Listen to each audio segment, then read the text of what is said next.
Hello, everybody. Hello, everybody. Welcome back to some Horizon Forbidden West. Let's see where we got to. Oh, we're next to a question mark. Let's maybe go back to question markville. Because I think let's see, because what do we have? The bristlebacks is on hold. That's on hold. Ah, hey, Val.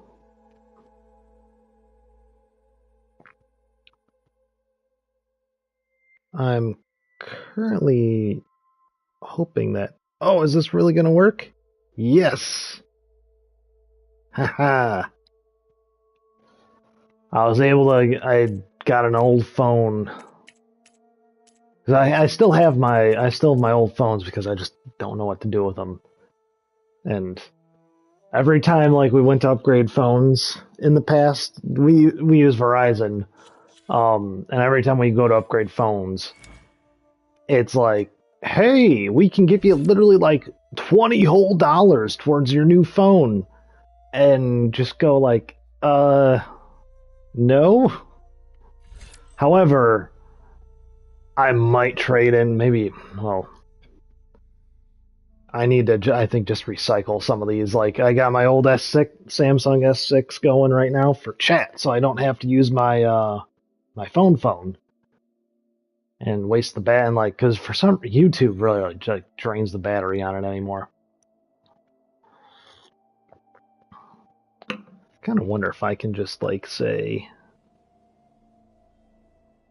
for this guy, can I adjust your video quality settings and set you to the lowest? Because I just need chat.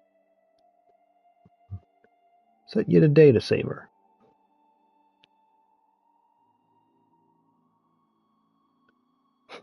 Yeah, just make weird drug deal calls. Ooh, deep concentration. I like the sound of that.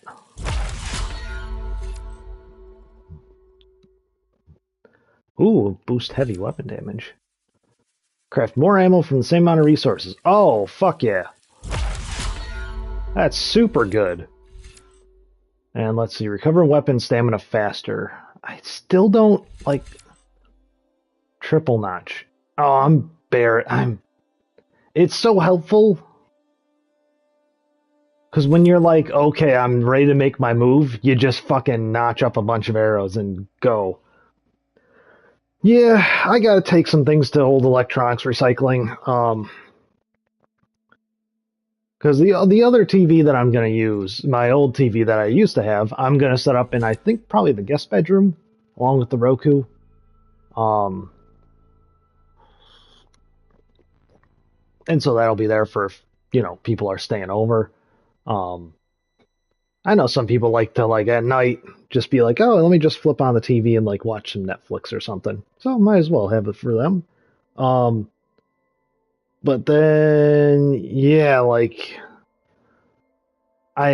there's another, like, really, like, it's maybe a 15, 16-inch TV or something like that.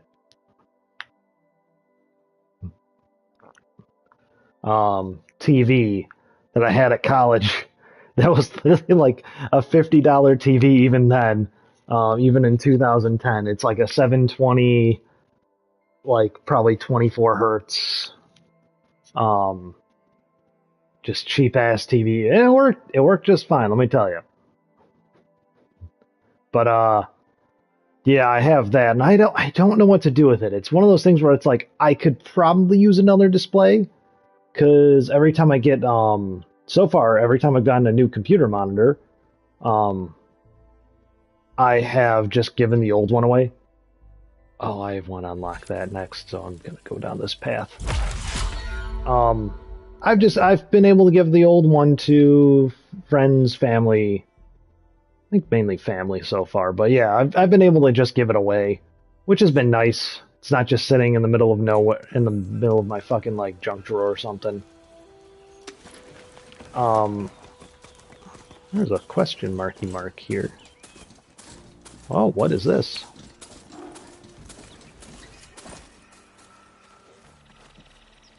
Can I shoot something down and climb this?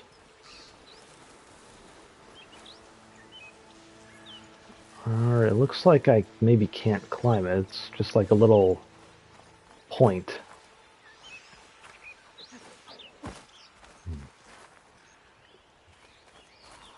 Huh. Vista Point Tower. Oh no, I don't see a way to get like up it. But yeah, I need to... Yes. We had CRT TVs until pretty much flat screens were... I want to say until they were cheap. And it was literally... And even after then, it was still a couple years. Which, I mean, as a kid, I was like, oh man, we gotta get it, my friends have them. Which, at the time, I didn't realize, like, growing up, like... My friends' parents had a lot more money than my parents did. I went to they sent us to a Catholic school, and so it's a private school.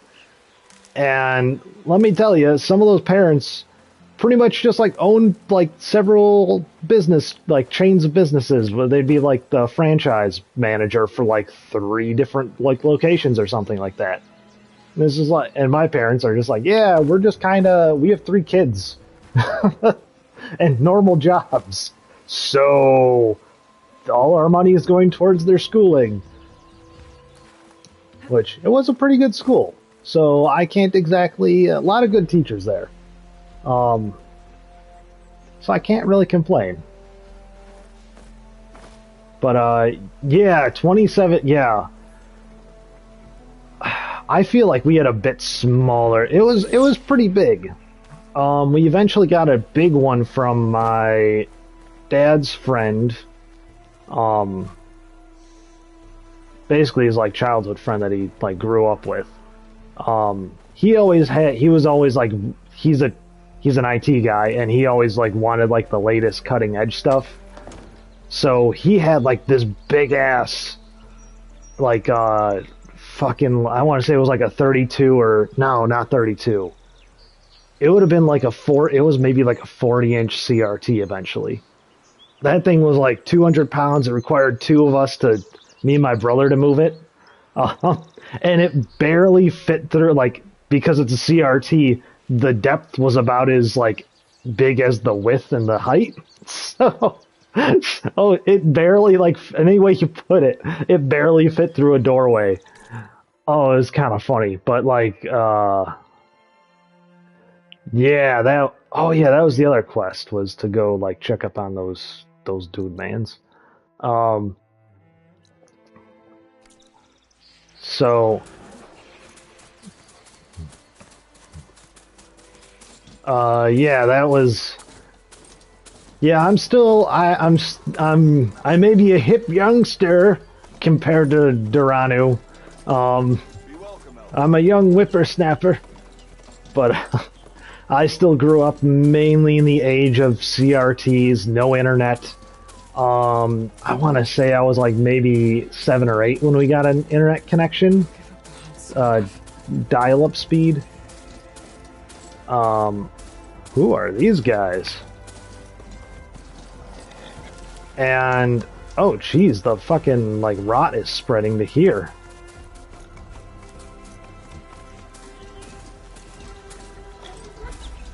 Oh, there's Barren Light. I think we gotta go down this way. Yeah, there's the road sign for it. And even then, yeah, it was like dial-up, like nobody in our house really knew how to use it. Yeah, I'm pretty much, in August I'll be 30, so I'm almost 30. But yeah, I definitely had CRTs for, I want to say, like, again, they like, we didn't get a widescreen or a flat screen TV until like, what is that, a duck?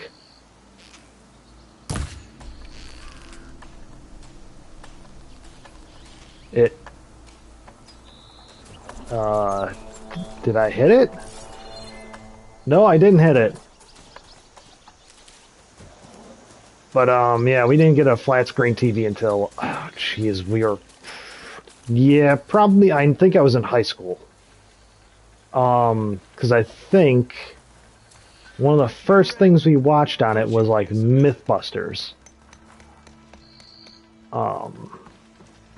Obviously we watched, like, like, sick stuff like that, but that's the first thing that I remember, like, doing that. Oh, here's the thing. I was almost, growing up, I played PC games, like StarCraft 1, Red Alert 2 was my jam. They also had a Age of Empires Star Wars edition, effectively, called Galactic Battlegrounds. And Civilization 3, a lot of Civilization 3, because had to have one more turn. But, yeah, it was a lot of... That was like my PC games. Oh, you're not too much older than me, then. Come on. You can use that trip caster I gave you here. It'll be a spark and a hoot. Yeah, but it was definitely a lot of console gaming, especially I think we've had literally every Nintendo console, pretty much.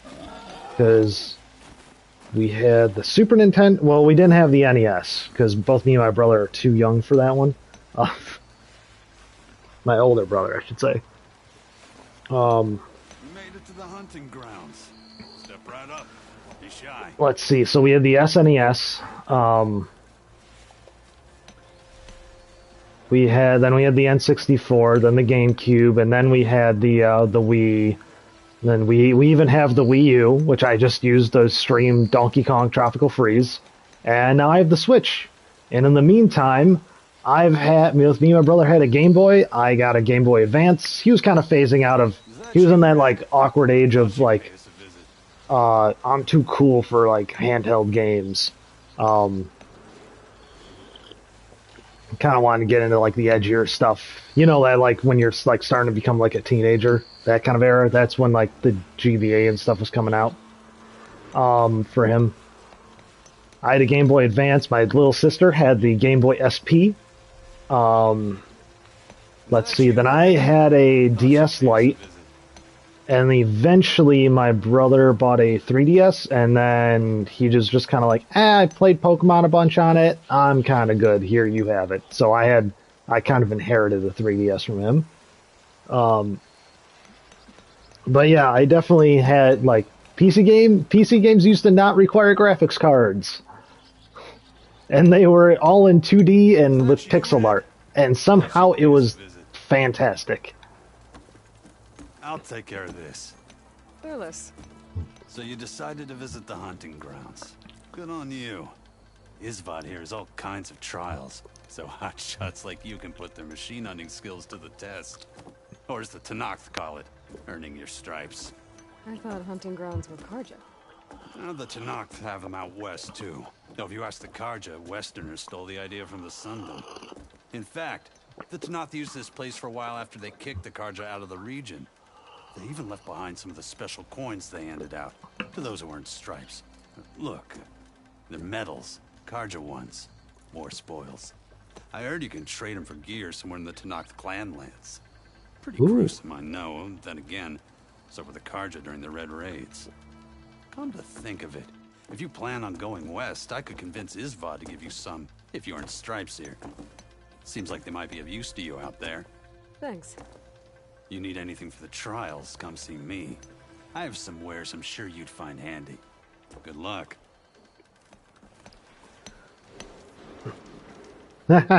Software mode and rendered fuzzy graphics off the CD. Yeah. Oh. Let's see what this guy's got. What can I get for you? Oh, he is an explosive trip caster. Oh, and he's got a rope caster. Rope caster would be helpful.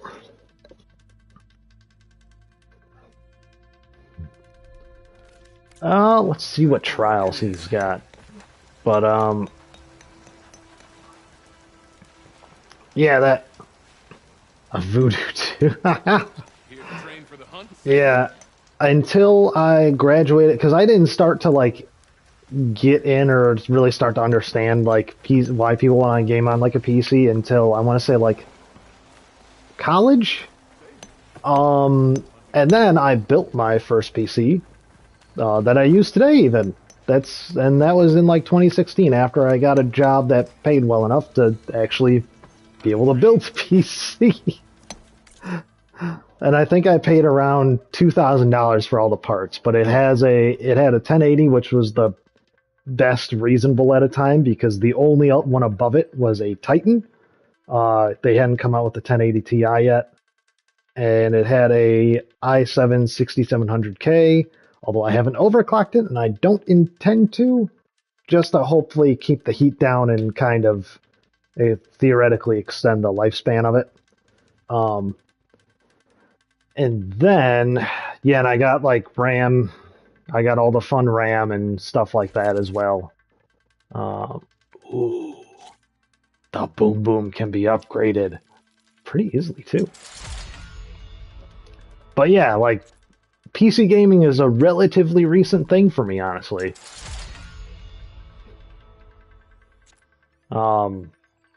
Ooh, a Scrounger Spark Coil. I only have one of those. I think I'll save it.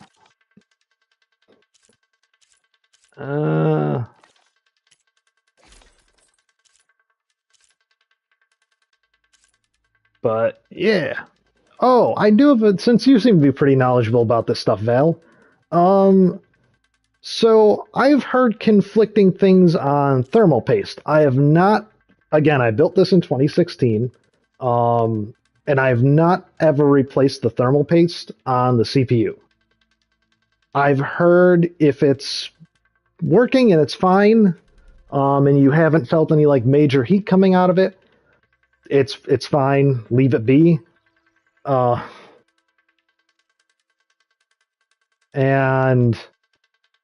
I've also heard, like, just as a general rule, even if it's doing fine, some thermal pastes, and especially this was the thermal paste that came on the water block. It just has an AIO cooler, so it's just the all-in-one water cooler with the radiator and all that pre-attached. It's just the thermal paste that came on that. However, everything's working fine on it. So, but I've also heard, like, yeah, like every 5 years, you should just replace it, just to kind of be safe about the whole thing. I mean, thermal paste isn't expensive. Easy enough to wipe off and put on. Honestly, just the longest part of that process for me would probably be like unplugging everything and taking out from under the desk and then just laying it on the ground for me to actually replace the thermal paste off of it to unhook the cooler and stuff. Yeah, I'm curious on that one because I get about, so far I found about 50-50 on people's opinions on that. Some say like go for it. Some other people are saying like no, if it's good, leave it because it's rare that you're gonna do. If it's good to go and it's cooling just fine, you're probably not gonna be able to upgrade it much further. Oh, I got a J-Wishbone to upgrade that. Do I have any other? Tripwire pouch is gonna be helpful. Oh, an HP Pavilion at 300 megahertz and 16 megabytes. Oh my gosh. That's a speed demon right there. Which, weirdly enough, that's not too far off. Oh, I gotta hunt foxies now. Oh, they're so fuzzy. Oh, this is part of my problem in like games like Minecraft too, and just like other survival games. It's just like, oh, but it's a cute little piggy, and I'm just like, oh, I don't want to kill it. You wish to practice your hunting skills? Yeah, I remember back in my day, a large hard drive was 200 megabytes of data. Replace it with Arctic Silver. Okay. Yeah, because I mean, there are so many like different brands uh of like thermal paste. Like there's the liquid metal one. Now Arctic Silver I've heard of before. That seems to be like the biggest like go-to. Maybe I'll do that. Again, I don't know, and every time I hear about it, it's something different. If you're looking for medals prized by the Tanakh, you can earn them here, Savior. Oh, and I'd like you to have this, if you care to use it. Shock Warrior Consider it my Bow. thanks for getting Ooh. Thurles out of trouble.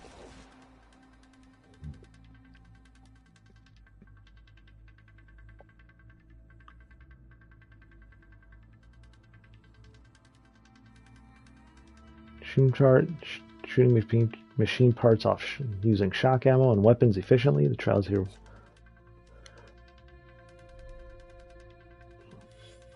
Shock and trap trial. Use elemental traps set up in the grounds to kill machines in the shocked state. Okay, so shock them and then do the old shock and stab. Shock machines near a scrounger by overloading its power cell with shock ammo.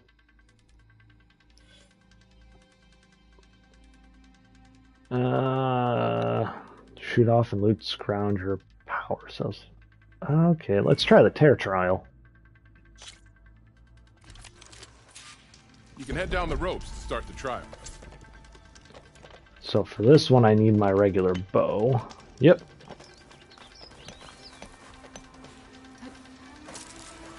I'll have to find a cauldron out here to learn how to override that.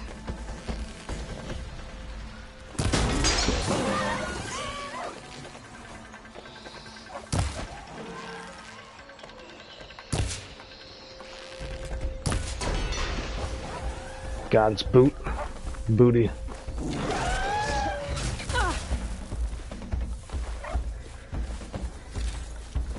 Get the power cell. Oh!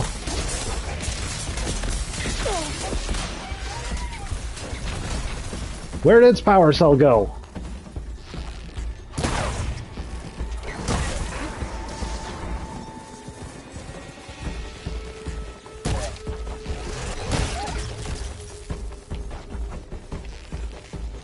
There it is. Oh, that's the resource container.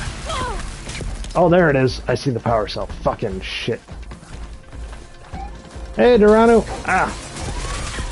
I did it. Now I run away. Oh, I run away so fast. Ow. Ow, it shoot my booty. It do the booty shooty.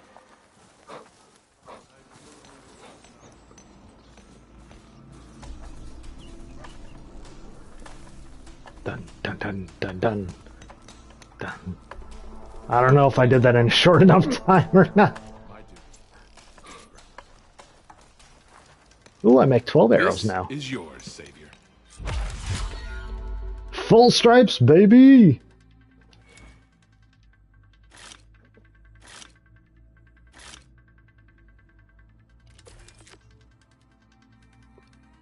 Oh, that was 1 minute 30 seconds. Yeah! Tear trial, all done. Shock trial. Shoot its butt with power with shock ammo. I'm good at shooting butts. Just use the rope to jump in.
Got it.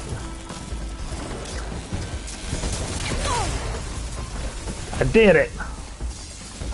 And let's defeat the rest of these guys while I got them down, because it's going to be a lot of goods.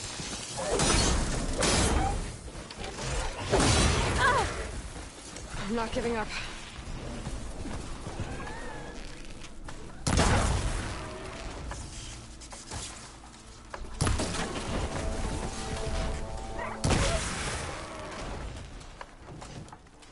Who, baby?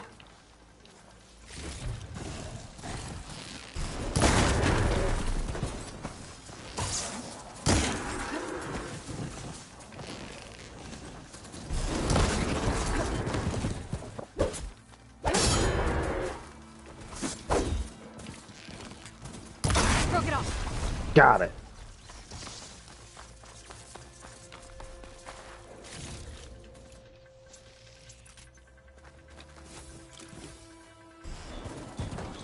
Oh, jeez, what the shit ass? You booger pooper.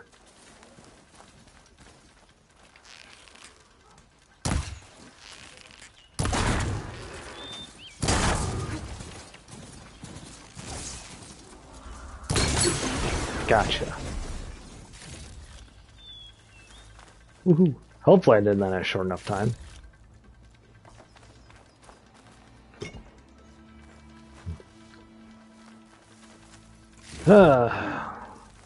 Oh yes, and metal bone. Those are super helpful for crafting.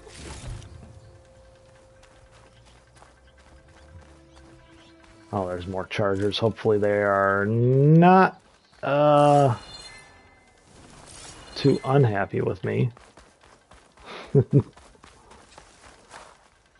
I'm sorry I killed your friends, but you're kind of robots and probably don't have feelings. Ah, that's no problem, Doranu. We were just discussing the habits of thermal paste replacement, because I still have like zero clue whether I should do it, and Val, I think, has cleared it up and convinced me to get the Arctic Silver and just do it, because again, it has been like 5-ish years. Oop. Actually, it's been more than 5 years. It's going to be 6 this December. That doesn't mean they invented the Oh, that just takes sparkers. Okay. So shock arrows are pretty easy to come by in this one. I think Your reward, Savior. shock arrows used to take like something else too in the last one. Oh, I did it! I got the full one. The full bean. Ooh, Scrounger Spark Coil. Use environmental traps set up in the grounds to kill machines in the shock state. Alright.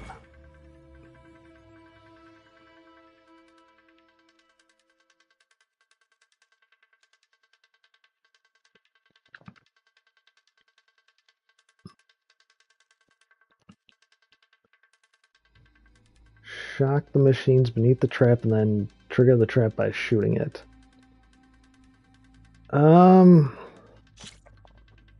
Okay. You can head down the ropes to start the trial.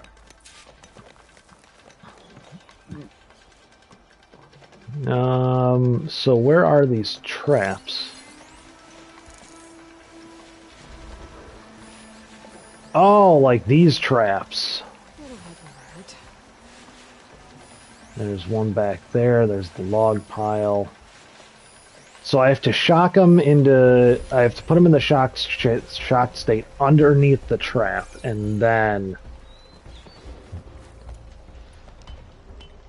Okay, okay. Alright. Sup, bitch!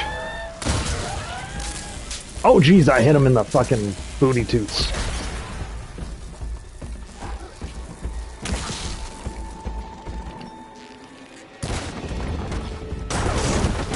There's one.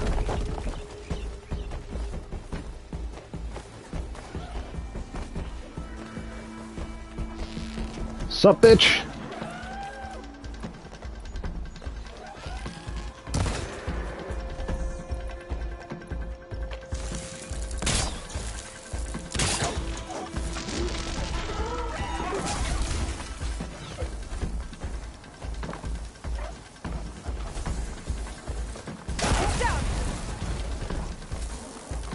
Oh, jeez, it's not gonna get hit by the fucking...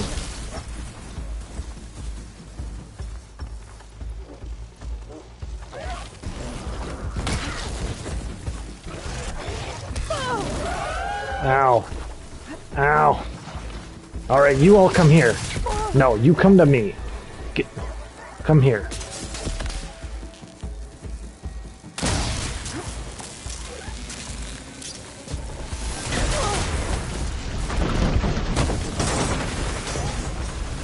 I did it! And the explosion launched the trap. So that was helpful. Oh, fucking shit. Ding. Ding. Da. Nah. Okay, better.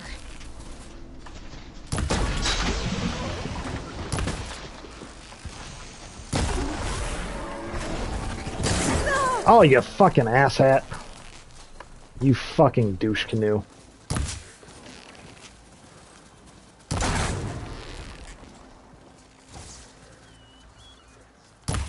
Yeah, you better run.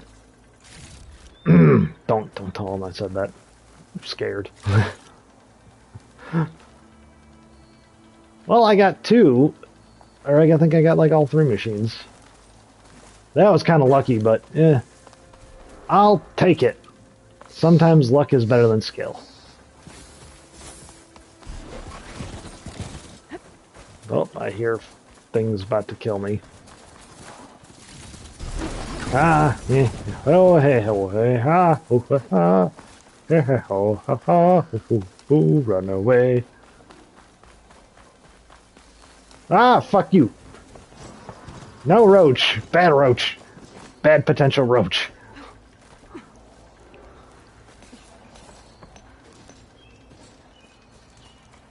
I still remember when the Tanakh forced it. A reward Howdy. well earned. Oh, I did it.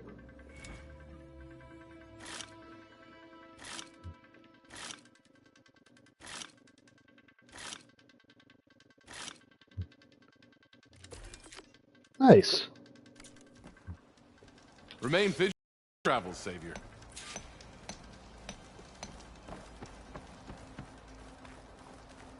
Wait, what did I unlock? Train for the hunt, Savior?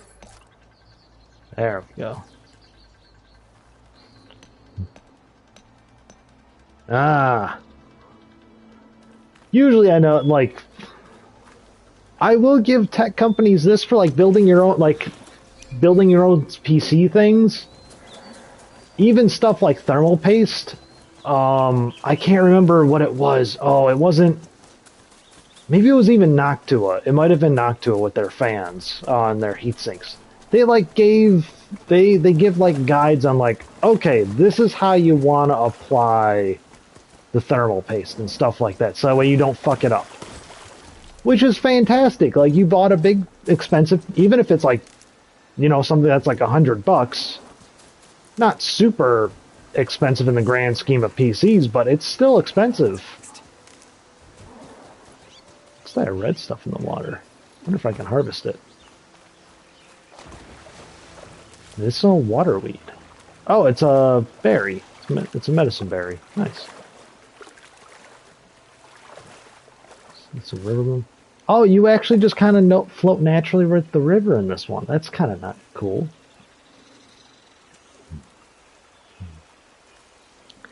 Yes, any thermal paste I have heard very much get some gloves. Get some like latex or I forget what the alternative to latex gloves are.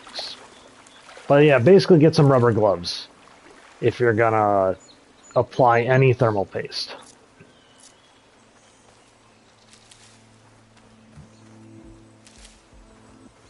Be it silver, be it Arctic silver or metal thermal paste or not.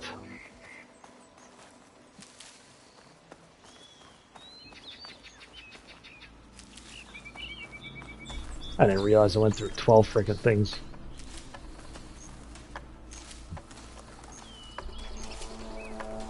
I don't know if I need like any super honestly, my rig anymore is, again, it's getting on 6 years old. So Thermal Grizzly Cryonaut. Oh. I don't know if I need, like, anything extra fancy, but I mean, like, sometimes I'll take a look in the Arctic Silver, because sometimes I've noticed, like, stuff like that, it's like, oh yeah, it's $5 more. So I guess if you're, like, trying to repaste a lot of machines, maybe it's not worth it, but if you're just, like, doing it for yourself... The Sundom before the Forbidden West. Kharja Horn. Well, that means the embassy's starting soon. Then, they have sounded the horn of Gondor.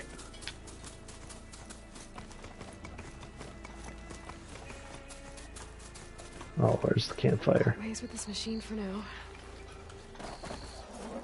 Be free, Roach. Oh, I never noticed, like, the harvesting blade, like, chainsaw blades on their horns before. Oh, that is cool. Oh my gosh. Look at the roach. The detail on the roach.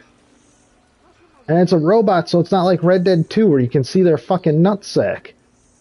That is still like... I get they're going for a more realistic game, but like, you can leave off the animal genitals. I don't think anyone is looking to... Let me rephrase that. Most people are not looking for animal genitals in their game. Even if they're like, oh, it's not realistic, I can't see the ball sack on my horse. I would say most people aren't saying that. Alright, I should find whoever's in charge here. First, You have a I guess quest. supply Are you in charge? stash. Might be worth taking a look around too. Is that the savior of Meridian? Hello. Savior, tell me, are you seeking passage into no man's land by any chance? Maybe. Why do you ask? Well, to hammer it plain, there's treasure out west. Unclaimed scrap and ancient metal. And I've got a sturdy band of salvagers that knows the lay of the land. You're not afraid of the Tanakh? Terrified. But I carry out most of my business in no man's land. Neutral territory and all that. Barren Light is our port of entry, when its doors aren't closed from the embassy. I was hoping your arrival meant they might be opening soon. I've got a business to run, after all. I want that embassy to happen as much as you do. Believe me, I'm working on it. Good to know. And keep us in mind. If you do manage to open the way, our main camp will be just past Barren Light. We'll buy any scrap you've got on you.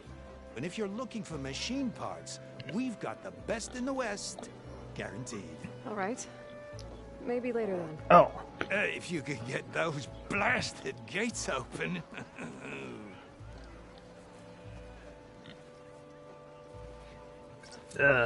Yeah, I was definitely grossed out by...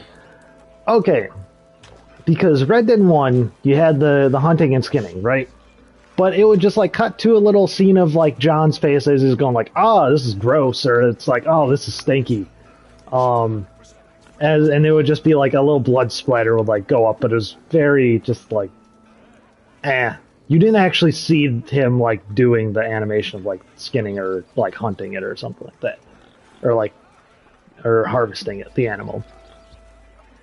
Red Dead 2, no. I went and hunted a deer once because that's how I got most of my money in Red Dead 1. So I hunted one fucking deer.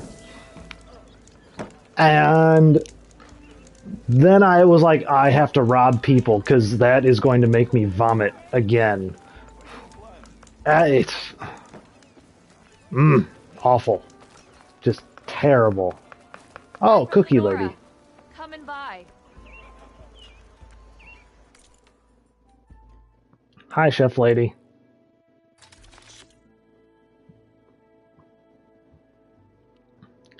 The local stew. Ooh, mesa bread. What's increases evasion? Oh, I need eastern bird wings. What do I need for this? Riverboom leaf and bitter leaf. Oh, I got those. What does this do? Low health defense, boost concentration plus by 3 levels for 3 minutes. Sun King's Delight. Delicious.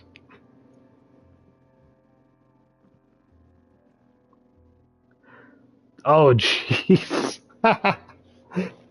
Oh, just like, I'd imagine he just like grabs and just goes like, thump, ta-da, like unfolding a sheet, and just like the skin separates from the, oh, ugh. That was a bad mental image. Oh, ugh. Okay, I'm better. It's fine. It's gonna be fine. Anyway, about that bread. Oh. I'll draw the shards from your pockets next time. Not again. Doopa-doopa-doopa-ba-da-boo. Where's it? Oh, the quest is this way. To Quest Town. Where's Errand? Looks like he's had a few. Ignoring me again.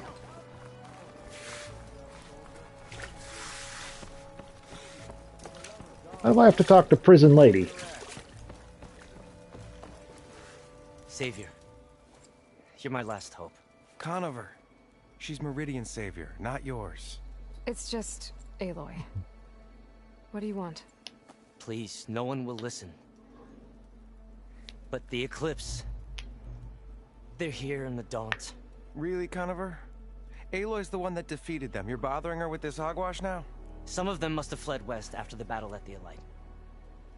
I saw one of our sentries, Lorovic, sneaking off to meet with one.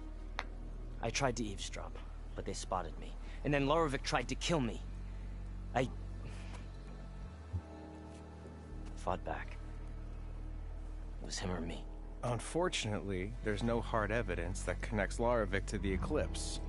And since Conover doesn't deny killing his fellow soldier, Oh no. Nozar sentenced him to death. What makes you so sure Lorovic was working with the Eclipse? Well, I was too far to hear everything. But I heard them both say the word Eclipse. It's not the most outlandish claim I've heard, but it's up there. Crying Eclipse is a convenient way to dodge a death sentence. If I have to die, so be it. But if we ignore this threat, others are going to die too.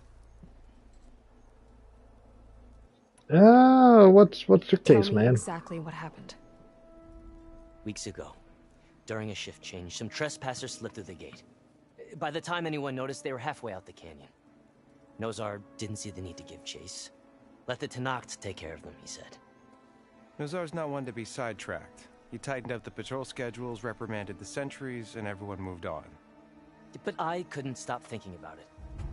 None of us are careless out here, meaning someone left it open on purpose. And Lorovic, well, he's always grumbling about officers. But on this, he was too quiet. And after the incident, he started acting different, jumpy. So when I spotted him sneaking out of the barracks after hours, I followed.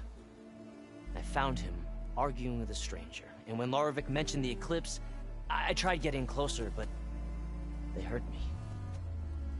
The stranger took off, and Lorovic lunged at me with his knife. Instincts took over. Sentries heard the scuffle and found me standing over his body.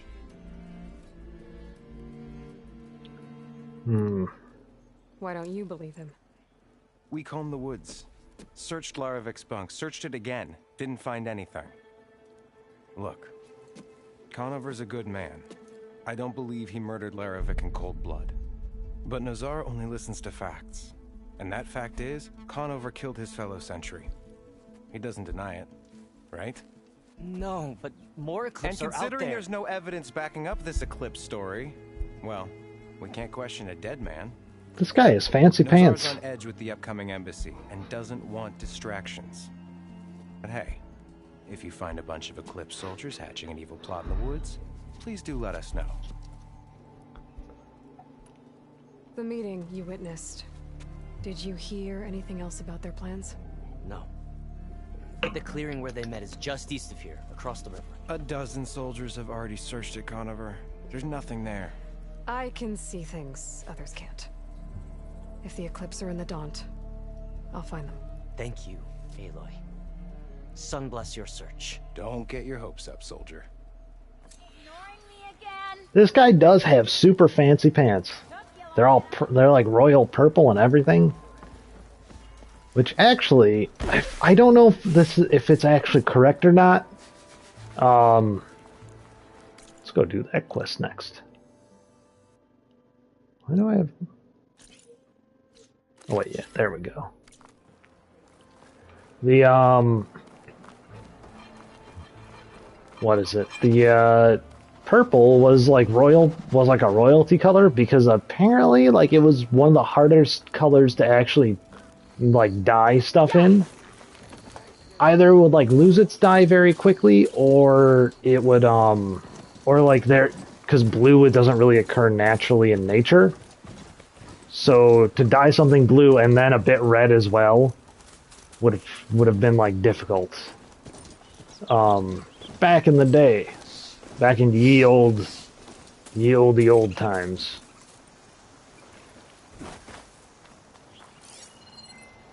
This must be the clearing where Conover says he saw the eclipse. Bloodstains. As good a place to start as any.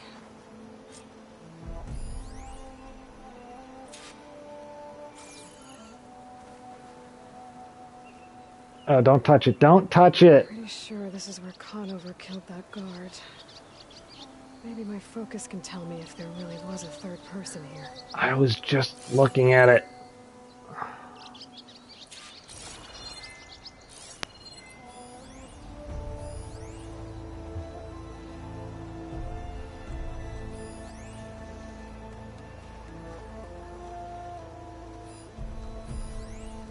Oh, rat. I don't think I need any rat stuff.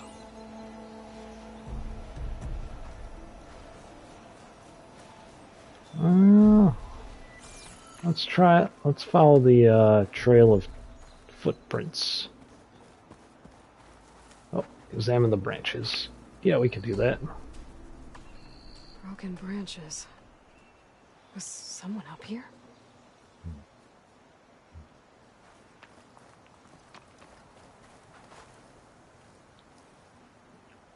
I see plenty of tracks from the Karja search party. Not helpful. Let's go up here. Yeah, again, I don't know how true that actually is. It's one of those things where you hear on the air, and they're like, that sounds like it could be true. Leading away from barren light. I should be able to follow them with my focus. But, yeah, just one of those things. Maybe Conover wasn't lying after all. So, again, I could be perpetuating a myth. But,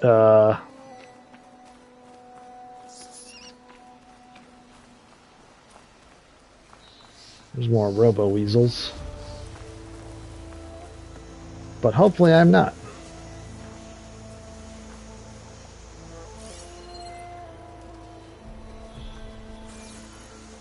Lost the trail. There's too many machines walking around. Maybe I can pick up the tracks once I'm past them.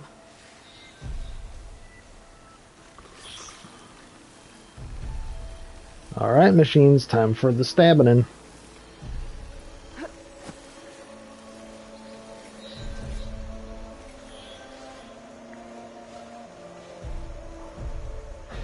Oh yeah, Arctic Silver is definitely an upgrade from factory paste, like guaranteed. Especially since it comes pre-applied on the cooler or on the heatsink. That probably indicates it's not exactly the most expensive. Because most people who build build computers as a hobby or for like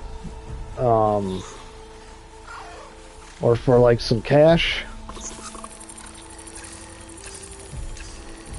Oh yeah, probably definitely makes a better thermal connection between the CPU and the heatsink. For sure. Yeah, because they probably, I'd imagine the cooler, like heatsinks come with Probably maybe not the cheapest, because they want their heatsink to have the best chance possible, or a good chance, and that people will like it and buy it in the future. However, you know, more serious builders are probably going to wipe it off and replace it with like that, like Arctic Silver, and you know, other people are, you know, less serious people are probably less likely. Oh, excuse me. I don't know how that missed.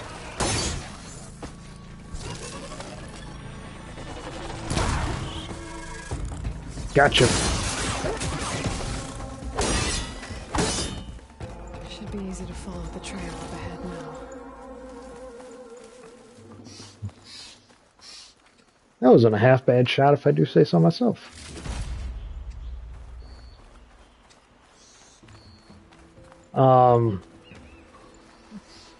Yeah, it's been a while. So I almost kind of want to build a PC recently, just because... Oh, I think I need raccoon stuff. Sorry, Mr. Raccoon. I had to shoot your butt.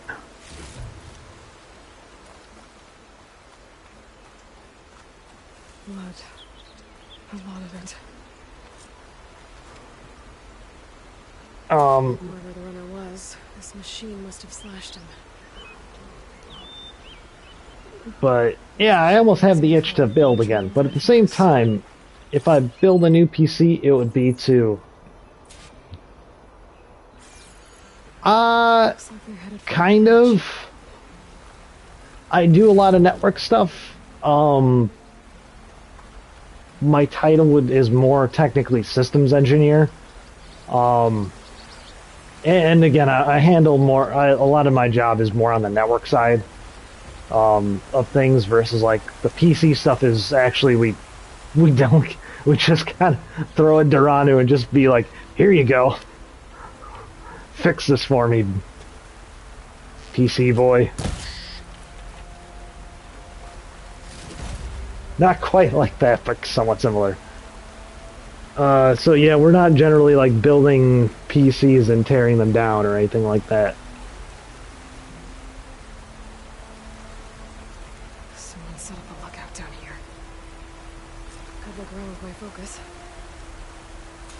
Just looks like the runner tried to treat their wounds before they went on. But yeah, it's also with the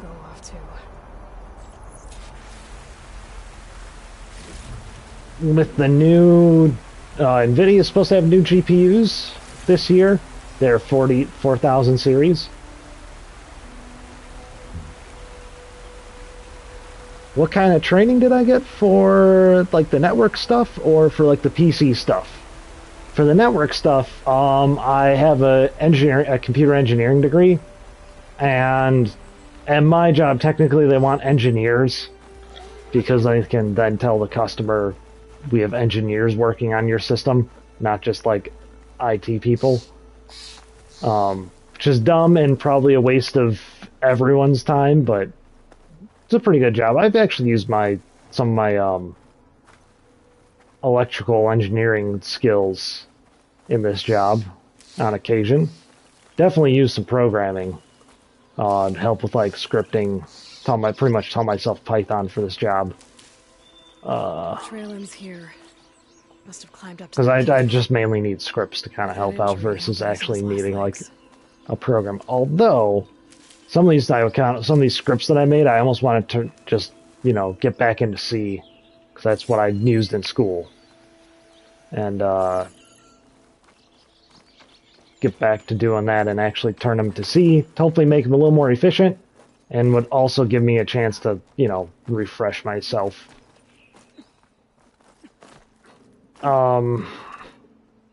But yeah, the other stuff I've had is I have a formal college degree, a Bachelor of Science in Computer Engineering, which is like a mix of computer science and electrical engineering. There we go. Now upsy daisies. So basically, I know how a CPU works, and I can also like know how to. I also kind of know how to like program it. In fact, it wasn't even like a 400 level class. One of my 300 level classes was me and a partner. Pretty much built actually like an ASIC machine. It would be more considered as, because it was just a specialized machine that did like I think like shift multiplication.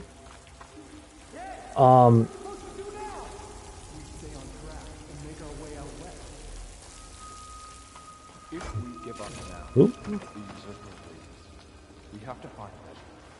I'm hearing people talk. I'm also hearing a big angry monster.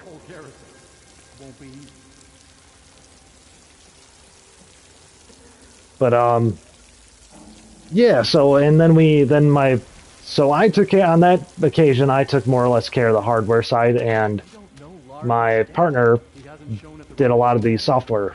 We kind of wrote the algorithm and did the general design of the hardware side together, and then we each kind of did the specifics.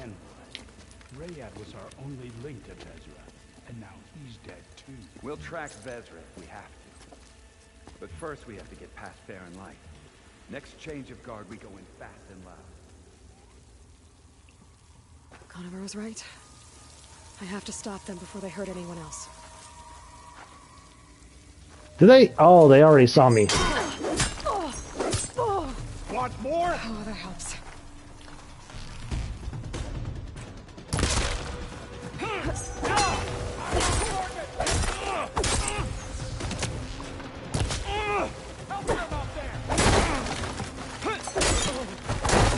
I wonder if there's like a block I can do. You feel that?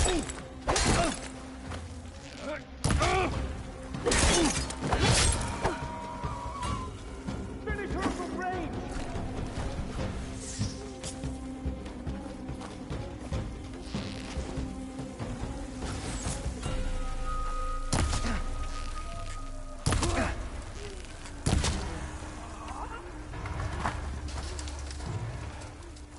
Now to loot the doots.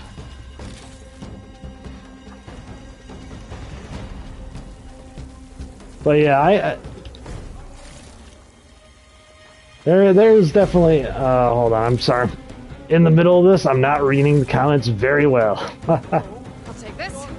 Hold on, let me finish fighting Dude Man.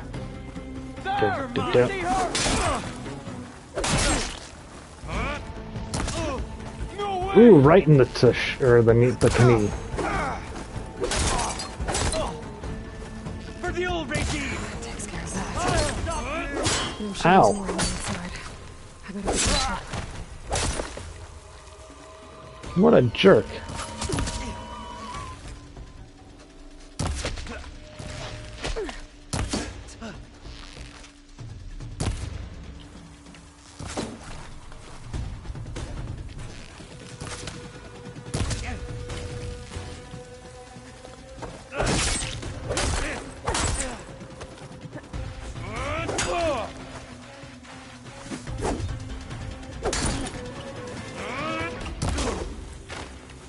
Ooh, and the hip.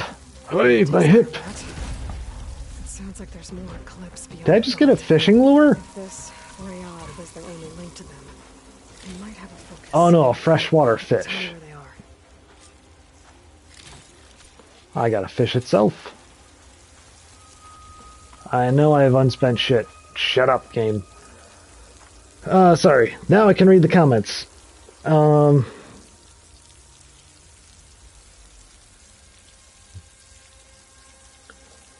Oh no, you definitely need there are definitely in IT you can totally go get like an associate's degree in IT or network engineering or something of that nature. And it goes up from there. Also in IT, the biggest thing, if you want to just go straight IT, the big thing is definitely going to be to get your certifications. I think the starting one is generally considered A+, and then from there you want to get your Network Plus, followed by Security Plus. Now, those can be kind of expensive. The book itself can be, depending on how you get it. I know they have better options nowadays, but the whatchamacallit, like a Network Plus book, for example, what if you get it straight from like CompTIA, is like $200-300. It's a little silly, and then you have to take their test, in which case you need, like, I think the equivalent of like a 90% or better, or maybe it's like 85% or better or something like that. And if you're 1 point short, they will literally just be like, nope, sorry, can't certify you, and just take your money and run. And each test, I think, is like $80 or like $100 or something like that. So each time you take it, it's very frustrating. I actually worked for a little while. They were trying to get people to take the Network Plus and Security Plus for a job, since, again, we deal with a lot of networking stuff. Well,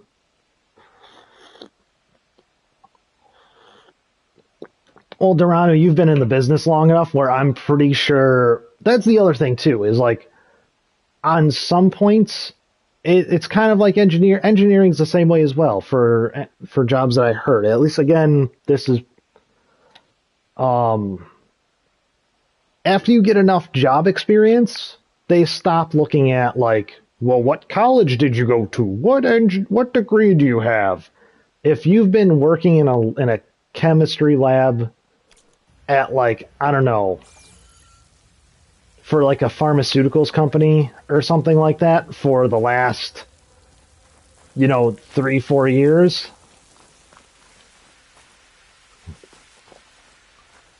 they're gonna be like, oh, you've been working at a pharmaceutical company for the last 3 years and doing chemical engineering, regardless if you have, like...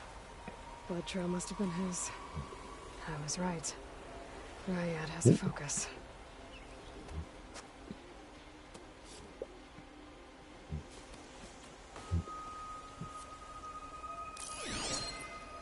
Loyal Eclipse. If you're seeing this, it means you've left the Sundom in search of something to follow. Your journey is almost over. Follow the sun beyond the gates of barren light, and bask in the gloam of future conquest. The new empire awaits.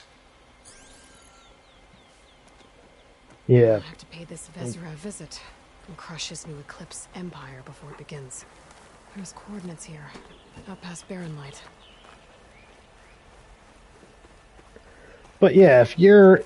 Ryad's mask should be enough to prove Conover's innocence. If you're just starting off in IT, I think the A+ book and all that stuff is kind of cheaper. Also, there's still a good amount of, because it's just a very rough job. Quite honestly, there's no ifs, ands, or buts about it.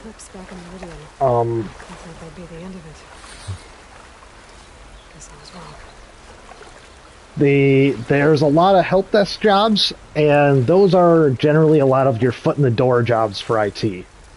They'll generally teach you everything about their product that you need to know to be on the help desk.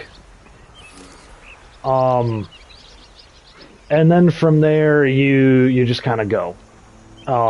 You go up. You start to learn more about the general subjects of the product you're working on, and then you learn about general, like, hardware, kind of how a computer functions, and then eventually you start to go into, like, how a network works, because especially now that everything's smart nowadays.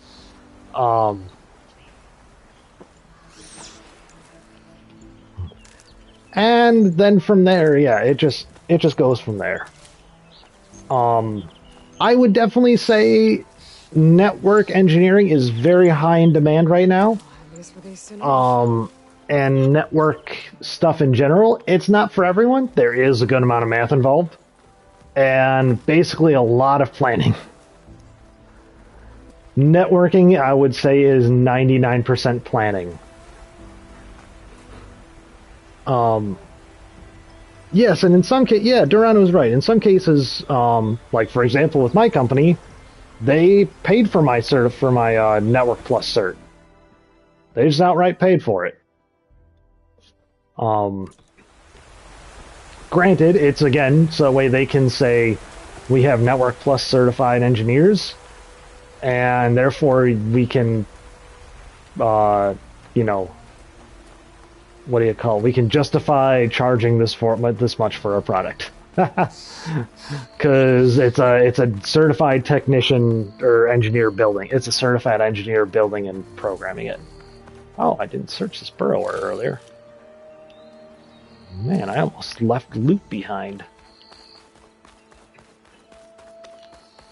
That would have been a shame. So yeah, it's very... IT, I would say, is... It might still be one of the easier fields to get into, however... Yeah, where'd that squirrel go?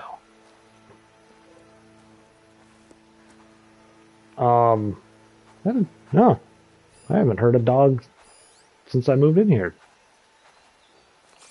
I don't mind dogs too much. Hopefully the barking isn't too annoying.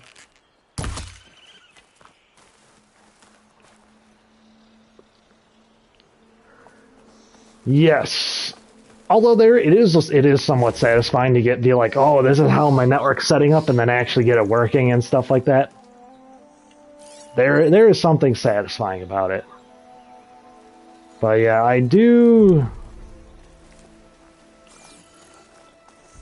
I would like to maybe one day transition a little maybe more back towards like development engineering.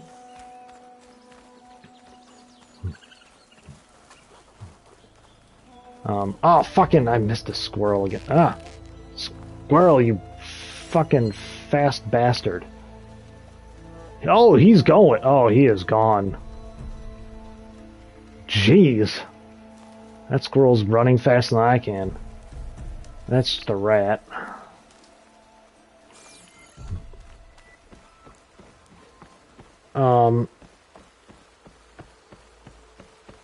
Yeah, and it's definitely especially if you can get into like if there's like any server farms near you, which they're popping up all over the place now.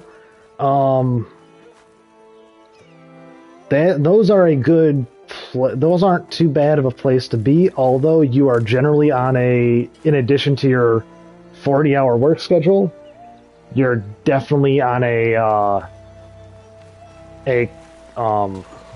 on-call schedule as well. I don't think there's any such thing as working in on a server farm for like the Google Cloud or like AWS or something and not just being on call. Because even if like a part of your server's farm goes down, like even if one server just like mysteriously dies, you're gonna be on call to make sure it wasn't like something that just kind of like happened. To make sure it's like gonna happen to everything else.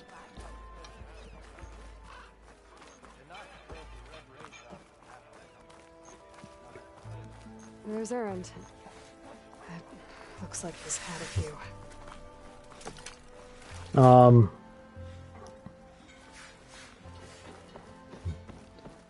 Yeah, and if you didn't go where you are right now, Dorano, I've never met you. Look alive, soldier. She's back. Aloy, did you find anything? Eclipse fugitives. Oh, Amazon's a piece of shit, though. And they were getting ready to fight their way through Barren Light. You just helped save a lot of lives. Aloy, you know I believe you. But Nozar, he might not be convinced by your words alone. If he needs proof, show him that. And tell him the man he's got locked up risked his life to expose and eliminate an Eclipse spy. Huh. I guess you are his savior. Congratulations, soldier. You're a free man. I'll have you out of there before sunfall. I'll make sure this gets to Nozar. That's it then. The end of the eclipse. Almost. The trespassers you mentioned, the ones who got through Barren Light weeks ago, their leader's dangerous. And he's out there, in the Forbidden West, building up an army. Sun and Shadow, you're going out there to stop him, aren't you? I'm gonna try. I want to help. I can fight. I know you can. But you've been through a lot. Once you're out of that cell... I'm better a solo stabber. You've earned it. Stab stick me. Yeah, Amazon... My brother, actually, I think he was working with some people... He's in IT, oddly enough. I think he knew someone that was worked for AWS for a while. They just work everyone hard as shit. You could be a fucking manager and they'd still work you like, you know, days and nights. I don't know what Amazon, and it's partly because they have a high turnover rate because they keep fucking working people too hard. Oh, it's really just kind of like, you really are the big dumb, aren't you? Sometimes it feels like. I should get a sharp shot bow so I can tear off things a little easier. Oh, knockdown arrows. Those weren't in the last game. Let's buy and equip in that slot.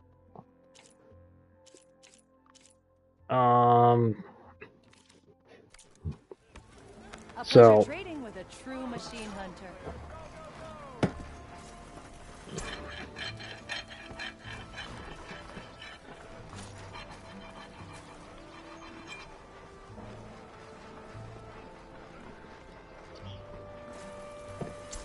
aim for the legs. Okay, cool. Oh, that's all the way over there. We're gonna do the old main questy quest. Yeah. I think after this I might call it. I kind of got to get back to working on wedding stuff, preparing for the wedding. Still working on the fucking thing, the speech. Ugh, that's not fun ever. Gentlemen. That's our cue. You taking the edge off? Huh. I mean, I'd ask you to join, but who'd be left to save the world, right? All right, now let me guess. You're in a rush, right? So, whatever you need, ask away.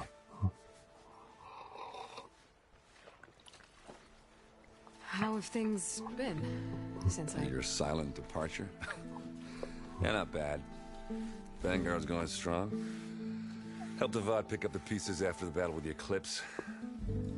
I took a month to bury Ursa in the claim. But when I got back, I got the assignment to babysit Wadis on his way to the embassy. I thought that'd be a cakewalk, so of course things went sideways. You got blindsided. Wasn't your fault. A couple more of these, maybe I'll believe you.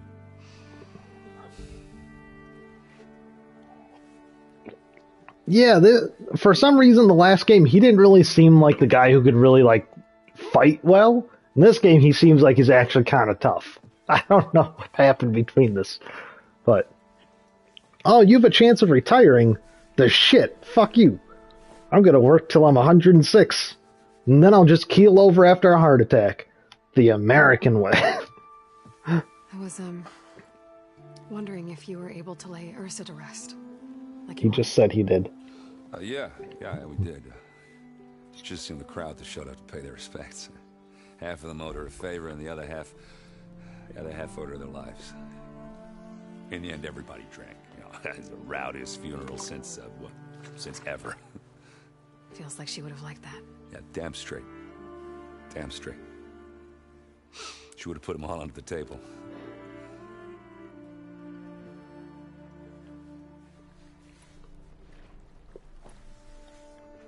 What do you know about this place? Well, nothing good. It's where the Carja dragged all the captives they took from the Forbidden West during the Red Raids. Lucky ones became slave labor. The rest were hauled off to the Sun Ring and Meridian. Your sacrifice. You got it. Tanakh made sure to wreck the place before they chased the Carja out of the west. I can't say I blame them. And now Avad's paying the Osram to rebuild it. And no matter how much new stone they put up, it'll still be stained in blood.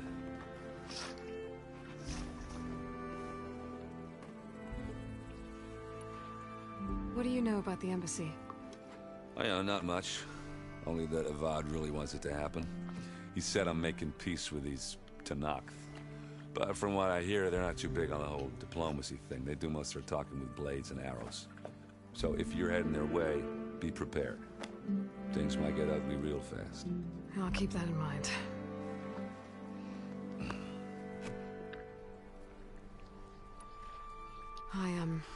I better get going. Oh, yeah, don't let me stop you. Just, are you sure about this? Yeah, I'm saving the world. That sounds like a lot for just one... errand. Yeah, all right. Can't blame me for trying. I guess what I'm really trying to say is, if you ever do need me... I know where to find you. Hopefully sober next time. Yeah, don't count on it. Be careful out there, Aloy.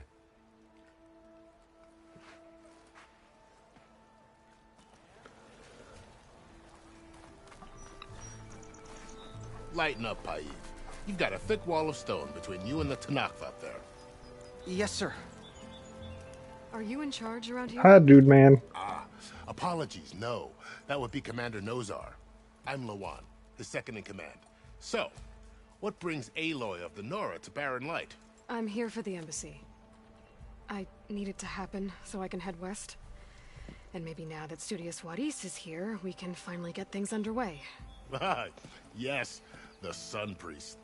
Walked in practically kicking and screaming behind his escort. Really seems to like his scrolls. But the embassy remains delayed. Commander Nozar has signaled our readiness, but the Tanakh Marshals have yet to sound their horn. All right, fine. Let me through the gates then. I have my own business with them. I'm sure you do, but I'm afraid I can't. Commander's orders. Normally, the gates are open for any who dare to venture out. Oseram salvagers, a few especially brazen Karja, but no one's allowed in or out before an embassy. They'll reopen, once the Tanakh have left.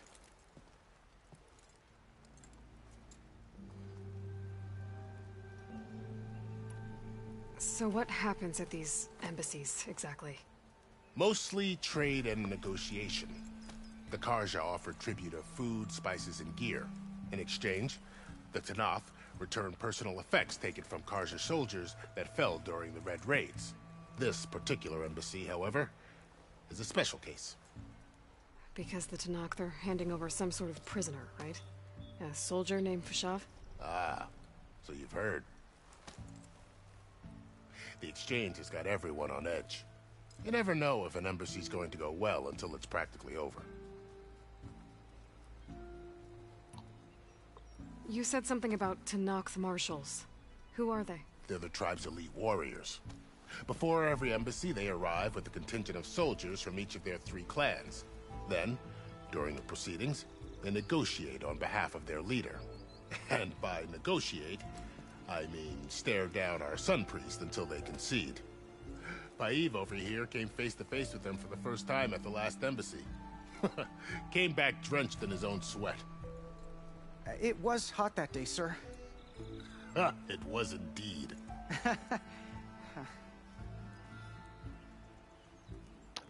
I mean, I would be scared of that shit too. What's he like? Oh, I'm not supposed to be afraid. Just like, no, I'd be peeing my pants. Where is this Commander Nozar then? If he's the one keeping the gates shut, I'll convince him to open them for me. I'll take you to him, but I have to warn you. The commander isn't one to break protocol, especially when he's already high-strung. We'll see about that. Let's go see Commander Nosy. This way. There's a lot of activity going on around here. Oh no, he's walking slower than I can do it. Oh, fuck. And we still have a long way to go. The work stoppage and chain scrape nearly halted our rebuilding efforts. But I hear a certain Nora got them back to work. I was just helping out.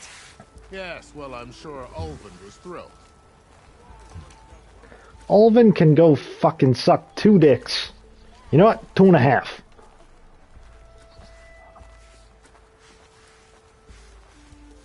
Ulvin feels slimy even through this fucking video game.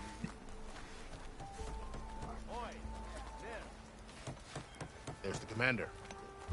Better brace yourself. And good luck. Why am I bracing myself? Are we gonna fucking, like, fight? Fight. An embassy with a tribe that can't even govern their own people.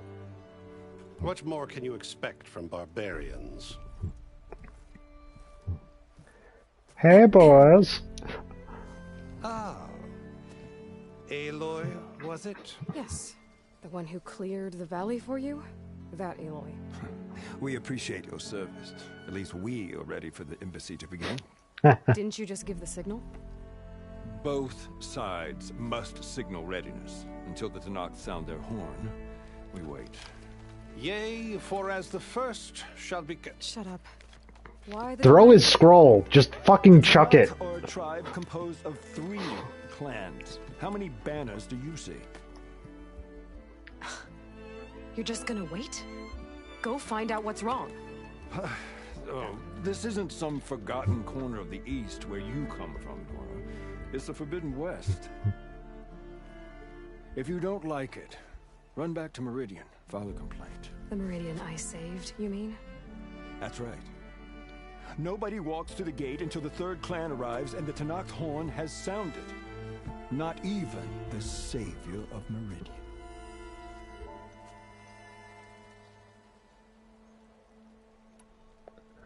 I kind of say I'm going, yeah. Well, thanks, but I've waited long enough. It's time to go. Absolutely not. This embassy depends on diligent adherence to... You shall not! Keep telling yourself that. Someone approaching! On a machine!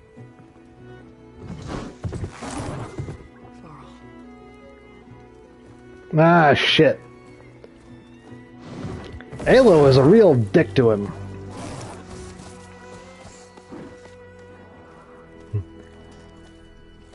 Open the gates, please. Do not let her through that gate! That is a direct order! Sorry, can't do it. Sir, it's the Savior! I don't care if it's the devil and Queen herself! The gate is a shield until that horn grows! I'm asking nicely. I don't know what to do. I think it would just skip the face punch and go right for the nutsack. What's happening? You know, the usual. Aloy wants something. People try to stand in her way. It's not gonna work. Oh, that's it! Arrest her! I'd like to see you try. Supporting fire? Yeah, I'm locked and loaded. Hey, Nozar! You stupid bastard. You think you got the authority to keep that door shut in the savior of Meridian's face?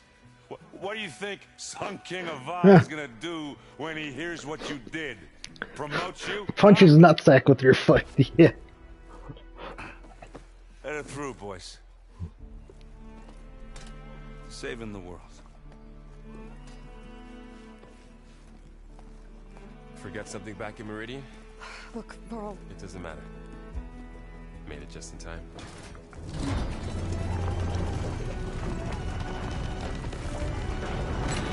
If Varl dies, he's like the good dude. Oh, I'm gonna be so sad if Varl dies. Murad told us about the Tanakh.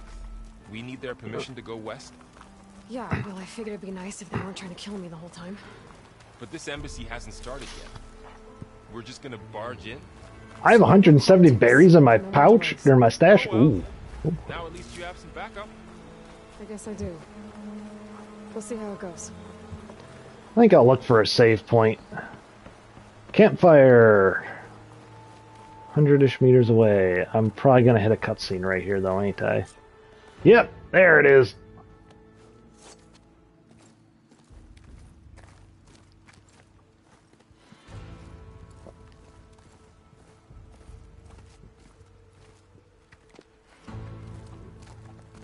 That is the line between East and West. Cross it and die. Hold on now. Let's take it easy. None may walk this valley until our signal sounds. That was our accord with the Karja. I'm not Karja. I came here on my own to ask for rite of passage. But they opened the gate for you, did they not? What is the meaning of this violation? Why send a child? Do they want to parley or not? The Karja can't be trusted. This is no... Forget the Karja. This has nothing to do with them. I need to go west to save lives.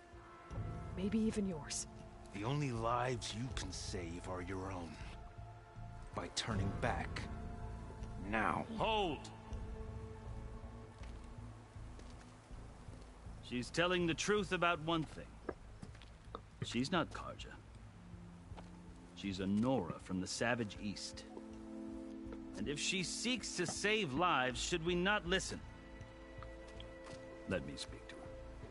One last favor for a fellow Marshal before he's taken away.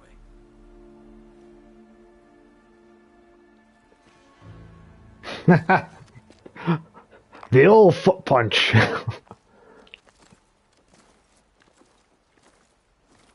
A fearless, red-headed Nora. You must be the so-called savior of Meridian. Just Aloy. I am Unyielding Fashav. Once of the Karja High Command, last of the army of the Setting Sun. You're Fashav. Avad gave me a message for you. That he waits for you in Meridian, where you belong. Avad always was polite. Well, now I'm even more curious about you, knowing that you have the confidence of the Sun King. But such an association with the Karja could work against you here, as it often has with me. As you can see, tensions are high. This embassy is a delicate affair. They're about to return me to the Sundom, a gesture that might help soothe painful grievances. And now you arrive, unheralded. I'm not here to cause trouble. I just need to go west. So you say. I might be able to help, but I need to know why. Along with some assurance that I won't regret it. Well, you're gonna regret it. I can guarantee you that. I've never seen markings like those on a Karja before. The Karja see ink as decoration. For the Tanakh, it is much more. A litany of deeds. A record of vanquished enemies. Looks like you've vanquished quite a few. I've fought my share of battles. But I feel that my life, like my markings, is only half complete. This side shows my martial deeds. Before I die, I'd like to see the other half marked with the laurels of peace. How did you come to be among the Tanakh? It's quite a story, but not a quick one. Though I suppose neither of us is going anywhere before the embassy begins. Are you sure you want to hear it? Yeah. I guess we have time. Howdy do. I marched with Sun King Jiran's raiders when they came west, hoping to moderate their worst impulses. I failed, of course. They committed unspeakable atrocities, stirring the Tanakh into action. When the clans overran our forward encampment at Cinnabar Sands, I stayed behind to help the last stragglers evacuate, and was taken prisoner. I didn't make it easy for my captors, mind you. And they paid me back in kind on the journey to their capital. I lost so much blood on the way that I was white as a corpse when they threw me before Chief Hikaro. I thought I was dead for sure, so I resorted to desperate measures. So when you met the Tanakh chief, you did something desperate?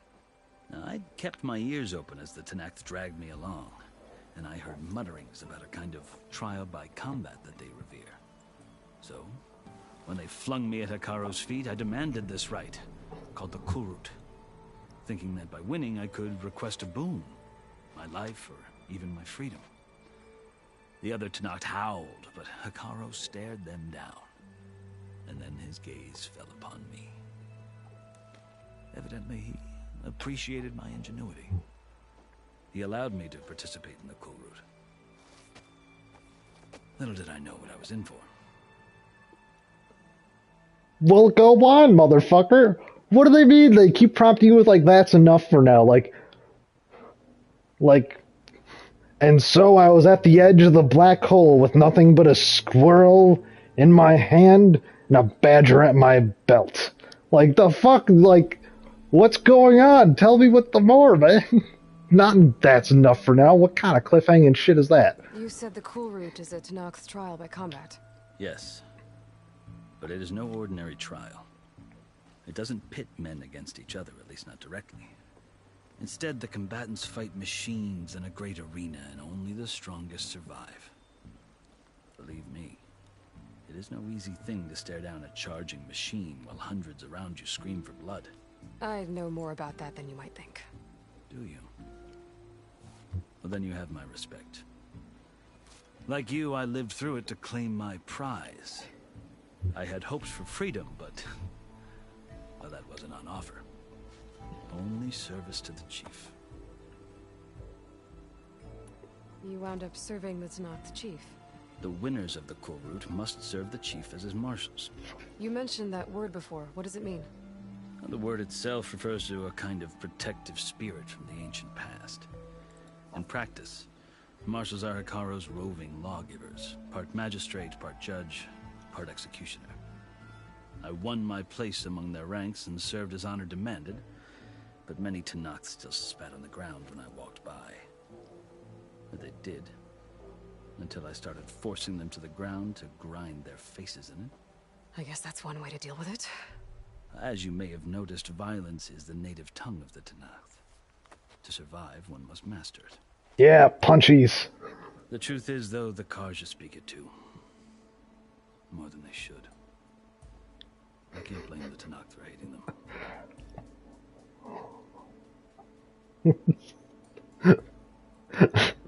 I'm glad I could give you such a visual aid. So then, are you still Karja? Part of me, yes. Always. Yet there is much to admire about the Tanakh, especially their chief. I've heard stories about what it was like before his reign. 3 clans always at war, constantly slitting each other's throats. Hikaru and the Marshals have crafted a delicate peace, and now he looks to the future. Who knows? Maybe that future will include cooperation with the Karja. The Karja talk about Hikaru as if he's a monster. The Karja feel compelled to demonize him if only because he swept them from the field. It is true that he is fearsome. When I was first taken before him, I thought he would flay me alive. But he is no bloodthirsty tyrant like the Mad Sun King was. I think that if you were fortunate enough to meet him, as I was, you would find that he only wants the best for his people.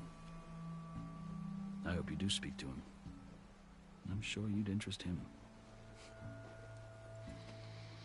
So, that's my story. You're the first Easterner to hear it, but not the last. The Karja need to know what I have learned. Yeah. The way you talk about the Tanakh is a lot different than how they do. Are you glad to be going back to Meridian? Oh, I'll admit that I wouldn't mind sleeping in a feather bed or sipping wine from the southern vineyards. But I have another goal in mind. As someone who knows the Tanakh and the Karja, I'm in a unique position to advocate for both. If Sun King Avad is amenable, my hope is to establish a lasting peace. The Tanakh don't seem that peaceful. They're not, as a rule.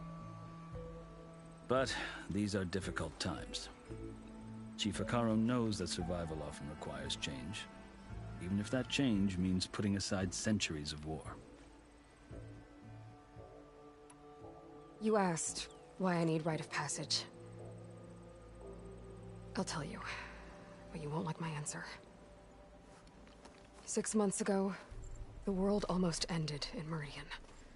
That threat still exists. It's getting worse every day. Much worse. Calling down storms, poisoning the water, enraging the machines. The source of it all has gone west. And I'm the only one who can stop it. I've seen the signs. And I've heard tales of incredible occurrences in Meridian, an army of demons vanquished by a red-haired champion. So I'm inclined to believe you. The burden of your task is written across your face clearer than any mark of mine. I'll grant you this, to serve as proof of your right to travel into Tanakh lands. A task so important, and it's just the two of you. Take it from one who aspires to be a diplomat. Allies are essential. Chief Hekarro knows the West better than anyone. He may be able to help you. He can be intimidating to others, but don't let that deceive you. He is a man of his word. Maybe. If I need him. Your choice. You can find him at his palace, past the mountains to the southwest. Tell him I sent you, and he'll listen to it. Look! The Sky Clan's banner. Oh, are we gonna have the embassy now? Marshals. It wasn't easy, but I brought the Sky Clan with me. And the commander? No. I could only convince a few. He isn't yet aware we left. We have banners from all three clans. If there are fewer from the Sky Clan, it can't be helped. He's right. Sound the horn. That's a horn. Not all Tanakh can stomach the idea of parley with the Karja, but enough have come for us to begin. Then I'll be on my way. No! The other marshals will not permit it. You wanted safe passage, you have it. After the embassy.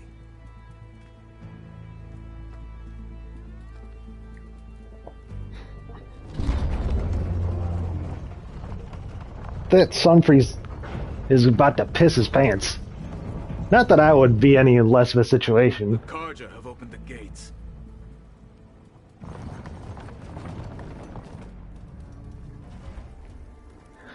He's gonna pee himself.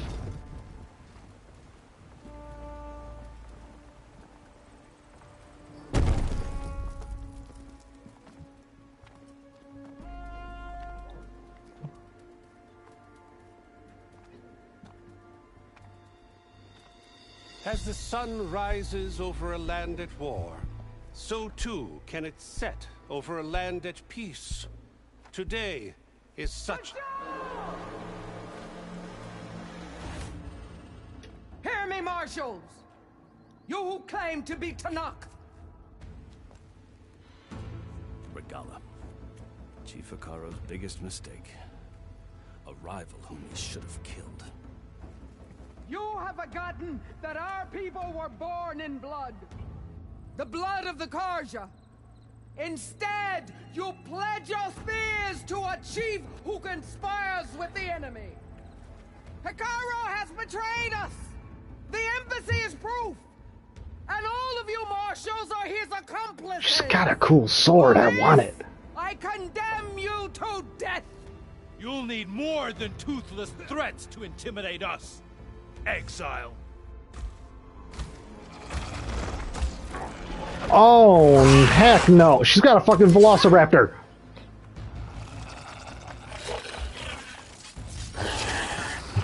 But it looks so cool, too. Oh, I'm intimidated and fucking... It's rad, though. Oh, she's got bristlebacks. They're riding machines. Where'd they learn to do that? Sounds. Vashav, come with us now, or not at all. Archers! Light them up!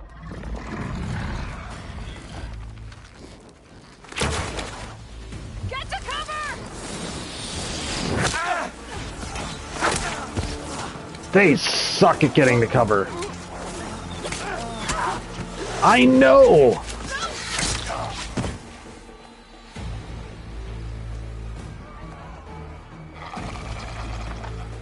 Archers! Keep them back!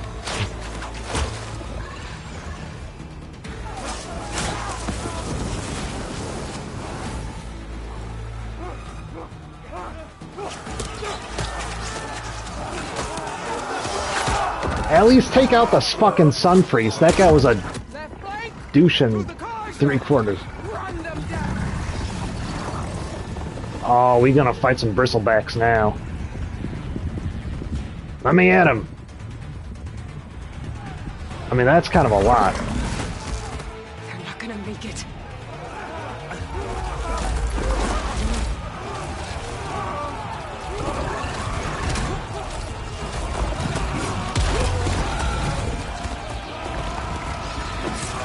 Open the gates!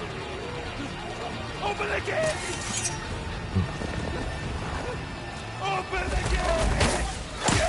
Oh, finally. Oh, jeez, he's dead. Karja! Stand your ground! Fire on Will! I don't have a shot!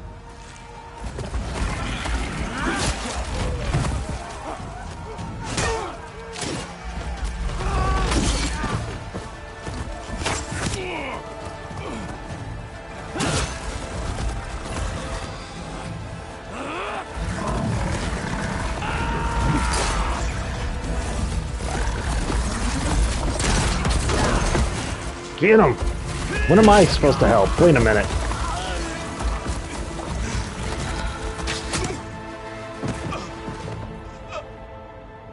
What happened?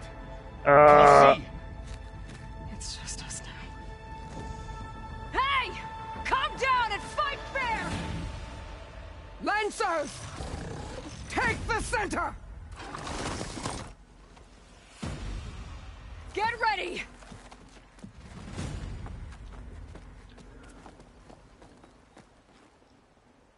There we go.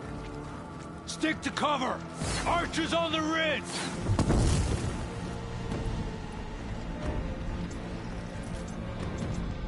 Yeah, let's make a couple more. Here they come! They're onto us.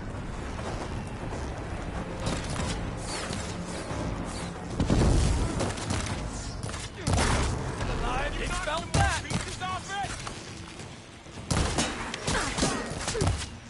Concentrate on that rider!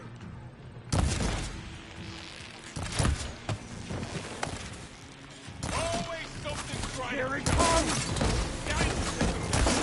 We have to cut them down!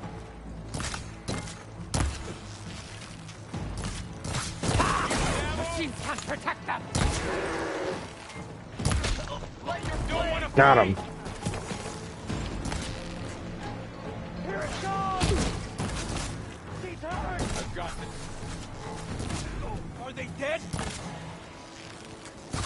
Another one falls! Oh, wait, hold on. Knockdown arrows. Let's give those a try. Oh, come on. Where is it? Get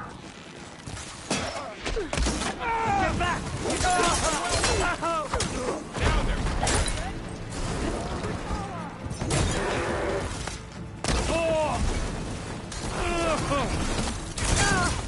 Another one falls! We got you! Let's Still in his prove it! fight.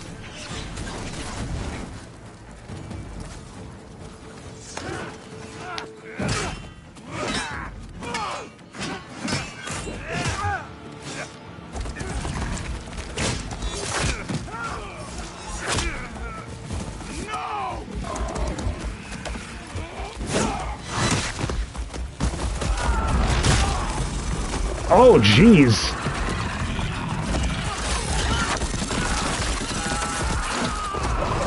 Oh, that guy dead.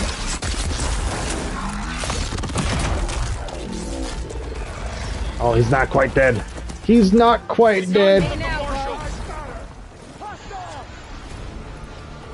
Boomstick time.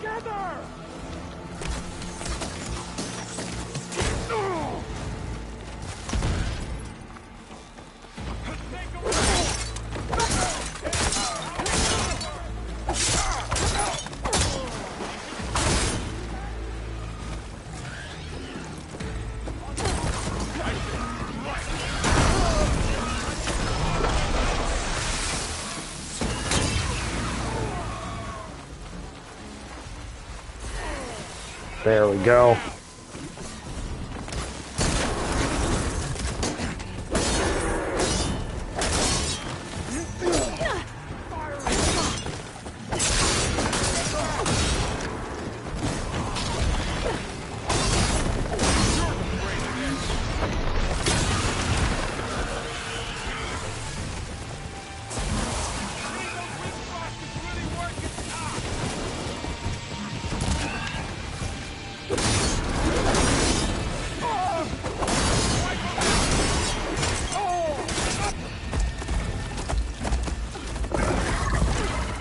Varl?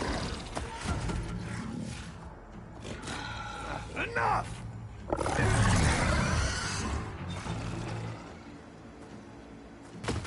You, Outlanders! I'll skin you both!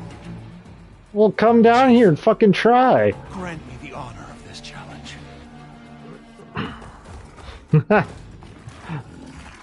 Oh, you missed the whole squirrel thing. Granted. Oh, he's getting the boomsticks. No, I'm gonna throw a boomstick at his fucking head. Ooh, I want that. Varl, don't you die.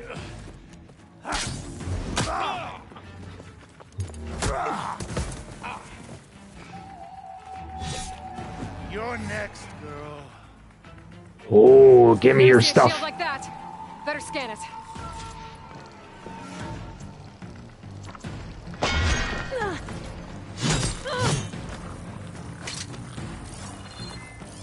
I can break through his shield if I damage it enough. Gotta get through that shield. Ow.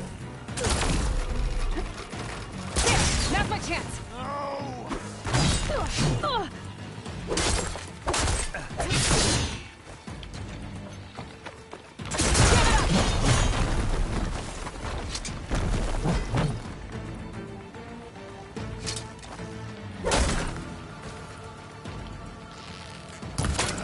His shield's regenerated.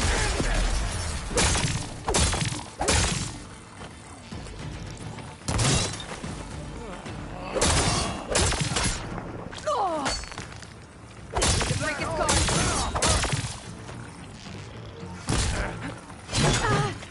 Ow.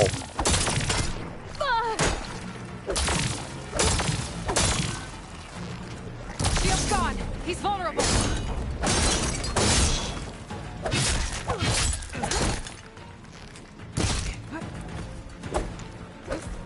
I would say his face is a weak spot, yeah.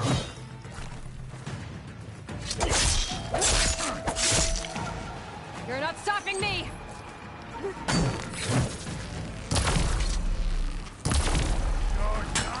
There, he's exposed.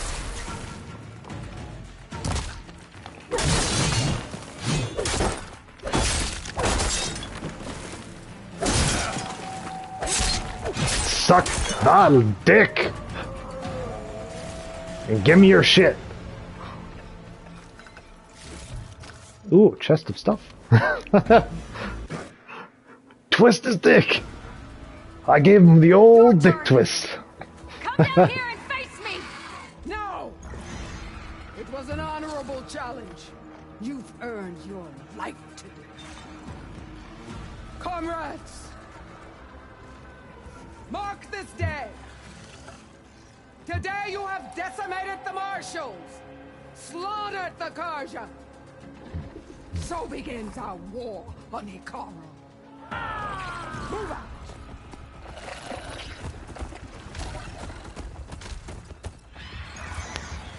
Can I steal his shit? By the way, can I take his hang glider? That was fucking cool. Varl, you okay?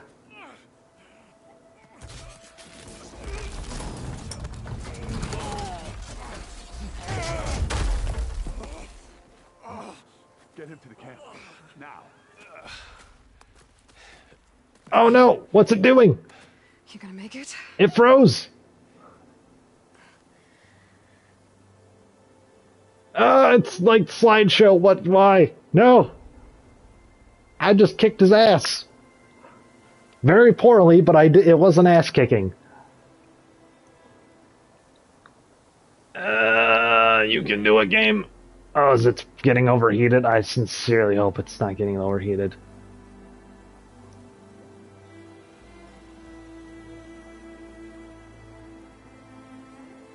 What if can I pause? Let me pause. And let's see if it actually gets a little better. It's not your end. It's slideshowy on my end. I don't know why. I have not had this happen with the PlayStation 5 yet. Then again, you've pretty much seen all of my time on the PlayStation 5. So, yeah.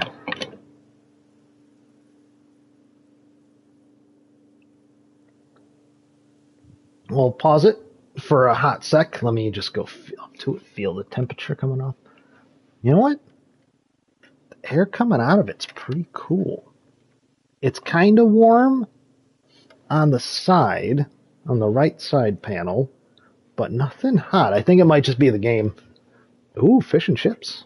Hey, send me some. Oh, there we go. It just needed like a hot second. You're going on without me, aren't you?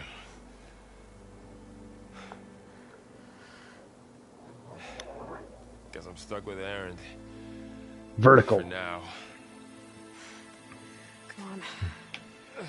I'll take you back to the fort. Oh shit, he broke like his Varl's ankle. That dick fucker. Oh no, he died.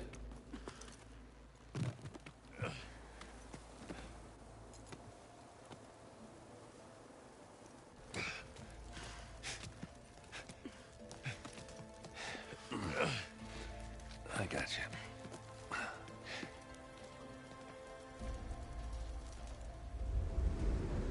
Besides Aloy, Varl is, I think, my favorite character in this game, so...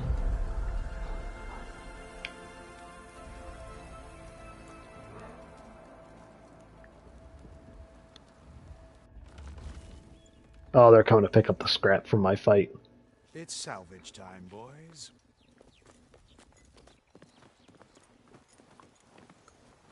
I think vertical is technically supposed to get a bit better airflow. I don't know if it really matters, though, with the side plates. I think I might get the dark plates, though, where it has the openings for the fans. Ooh, gimme, gimme, gimme! Yeah! Take a hit. I should be able to use it to glide. Ooh, pretty. Yeah, I don't know, with the side plates, it kind of directs the airflow, I think, no matter what position you have it in. We're still trying to sort out this mess. Seems like the Tanakh have a civil war in their hands. That sounds about right. The Marshals weren't expecting Regala to attack. And the entire Karja delegation was slain. Nozar, Voidis, Vashav. A massacre. What will you do now? I have to head west. Hopefully this rite of passage is still good.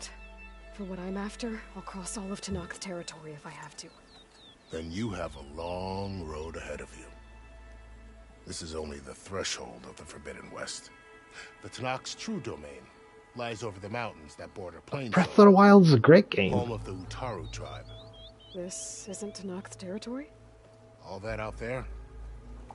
That's no man's land. It was supposed to be neutral ground, though obviously this Regala ignored that.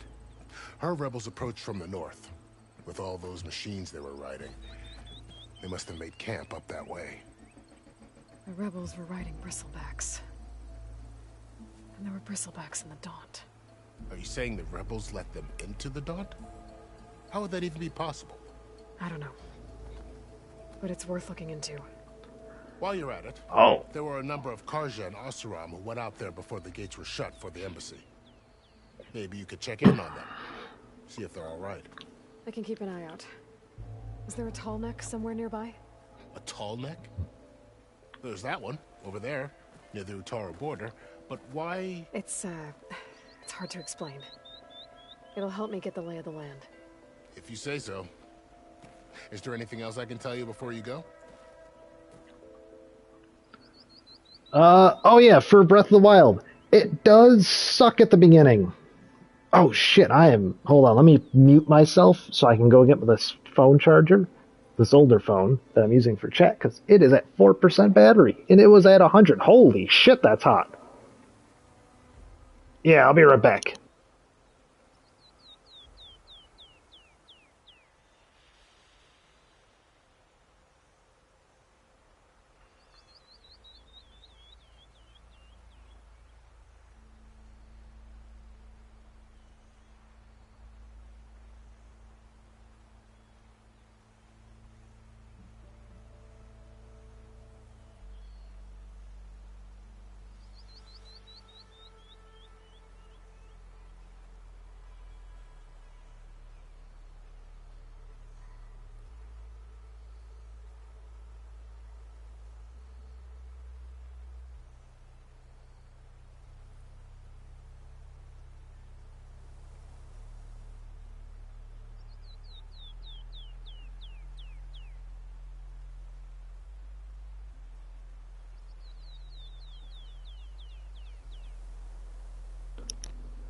There we go.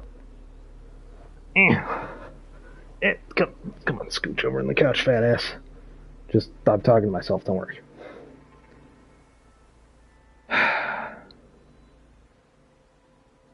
Oh, the Octoroks? Yeah, so Breath of the Wild, the beginning very much sucks. Because every weapon you get in the beginning breaks in like 3 hits or a soft kick. Like you look at a weapon and it goes, oh, that looks like it'd be kind of nice, and it just like turns to dust. So the beginning sucks for that part. However, it's very much about, some of it's parrying, some of it is just dodging and using the right weapon against the right enemy, which is again why the beginning sucks. For example, like Lizalfos, you have to use like a short sword or a spear is the best. A long sword, they are too quick and wily to get hit by a long sword. But like the big moblins, bokoblins, you can pretty much use whatever. The moblins, a long sword is actually not the worst because it can actually kind of knock them back a bit. It can kind of stun them a bit, or maybe it's like it does like the short stun thing. But yeah, like once you get into the groove of it, and after you get, I want to say like the first townish and start to kind of build up some weapons and some hearts, it gets a lot easier and a lot more fun. It feels like the game really starts to open up then. Not that it's like not open already because it just gives you the fucking entire map. It's just like, go to that fucking volcano, bitch. Oh, the Zoras. Oh my. Oh. Pro tip: don't do the Zora dungeon on only 4 hearts. It fucking sucks. I know, because I did it, and I got to the final boss. I was like, this isn't too bad. And the final boss is a bitch. I basically had to do it without getting hit, and it turned into a fucking Dark Souls fight. I think I had, like, enough to get hit once by, like, the one attack that doesn't fucking, like, completely kill you, but, like, basically his smallest attack does, like, 3 hearts of damage. The one just one-shots you at like 4 hearts. So, fuck that guy. He sucks. I finally got him after, I want to say, 20, 30 tries. Because I just didn't get hit. That was the entire, like, fight. It was just me being like, nope, hoo. Dodge that shit like the fucking Matrix. Oh, it was terrible. But yeah, I would say get like 10 hearts before you do any of the boss fights. The Zora and the Volcano one, the Zora and the Goron dungeon boss fights aren't the worst. The desert one, don't do that till you're like really built up, in my opinion. Also, there's a secret boss fight down in the desert. I'm not going to ruin it. It's one you can find. And it's quite fun, actually. Oh, geez, we got a lot of options to talk to him about this. Let's just do this. called Regala a rival. Someone that Tanakh chief should have killed. Yeah, I reckon he should have. She's obviously a huge threat. Her attack was coordinated and precise. Until you got in her way, that is. They knew the lay of the land. And they knew Fashav was going to be handed over at the embassy. If the Tanakh weren't expecting her, she must have spent months gathering an army in secret. They had to have made camp nearby. Somewhere they could lie low until the perfect moment to strike. About Fashav.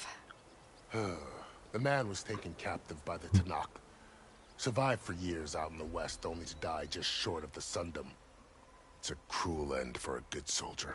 There was more he wanted to do. He spoke of advocating for lasting peace between the Karja and Tanakh.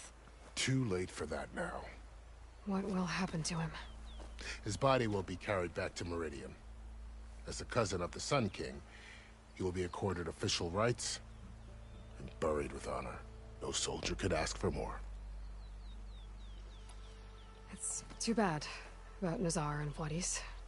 At least Nozar went down fighting. As for the Sun Priest, well, no one deserves to go out that way. I'll make sure they're given proper funeral rites. It's the least I can do. Yeah, Wadis again, it was just kind of like, okay. Seems about right. Yeah, 6 hearts is kind of a bitch. That game, I preferred hearts in the beginning versus stamina. For some reason, people in Breath of the Wild, they're like all about like, you gotta get like 3 wheels of stamina, and then you can get like your 4th heart. No, that's, I don't know, maybe it's just like the popular YouTube people do that, but I would definitely, I think I got like 8 hearts or something, and then I started to upgrade like stamina, and I think I got like a 2nd wheel of stamina. I just did a bunch more hearts. Like I think I had like 2, maybe 2.5 wheels of stamina by the end of the game, and that was plenty for climbing anything, quite honestly. And since you don't use stamina to fight like in Dark Souls, it was plenty. Because stamina is only used for running and climbing. So 2.5 wheels was like 2.5 wheels is plenty for generally how I play it. I also had the I have a bunch of amiibo, and I also I think got the pretty much I got the DLC, all the DLC for it. So I had that horse saddle where you could teleport the horse to your location when you called it. Super helpful, because then you don't have to have like 7 wheels of stamina to fucking sprint around everywhere, because the horse will only be called if he's in range of him hearing you. It's a big stupid. There's a lot of like little nitpicky things I would like them to fix in Breath of the Wild too. I'm really hoping for, because that game was like an 8.5, 9 out of 10 for me, but everything that was like nitpicky was like a big like, oh, this is kind of ruin it for me.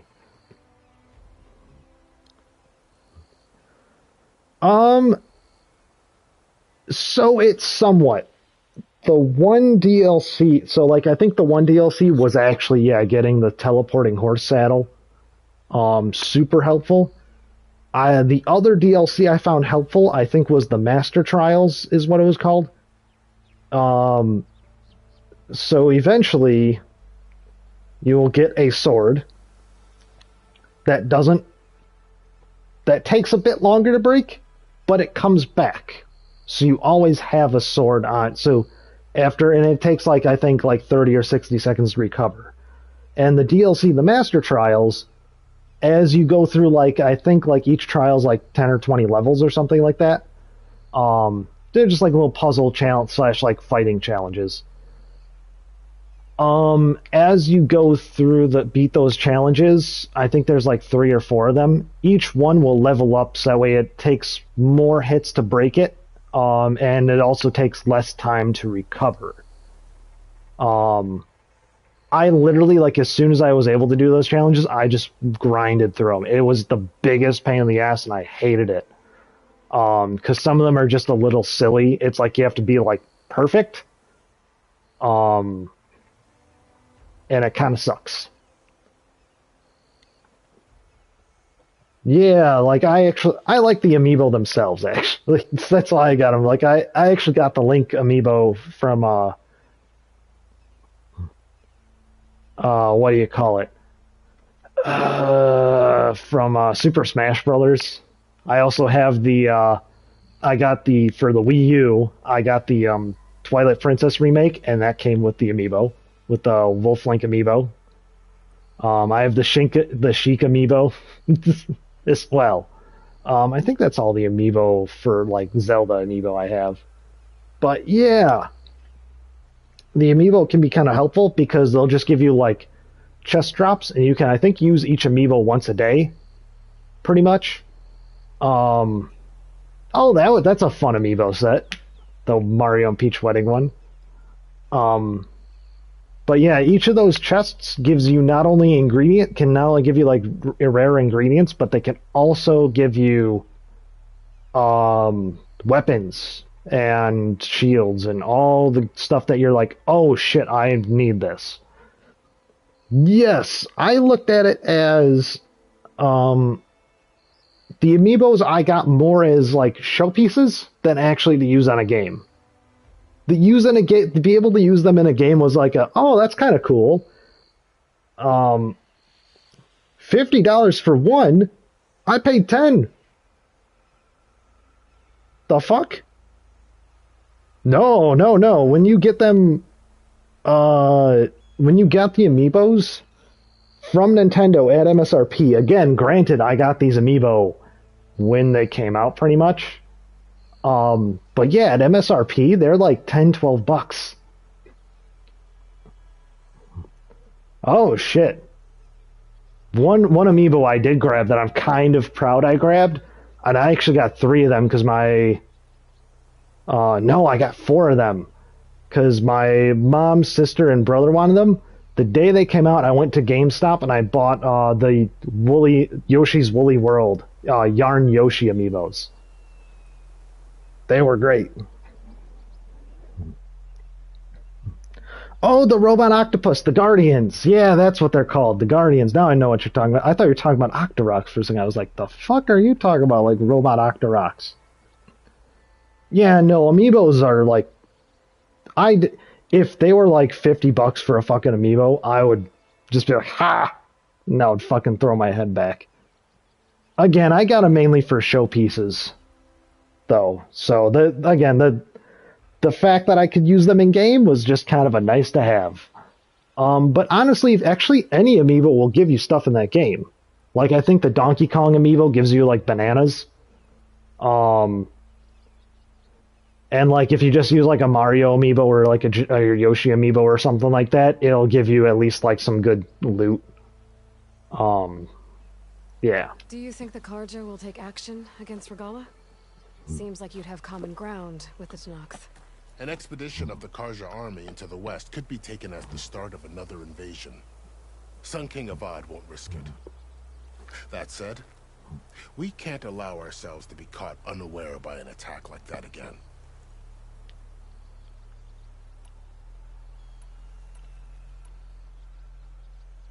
You said the Tanakh lands are far to the west.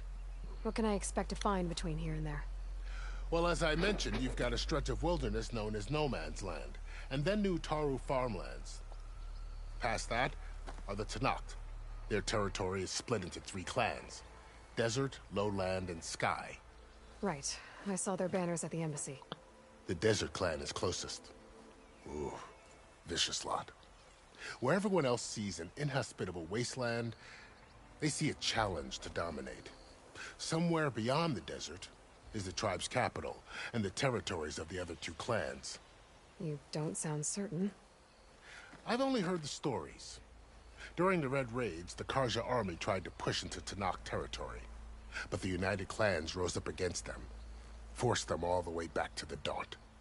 So no one except the Tanakh really know what's beyond the desert.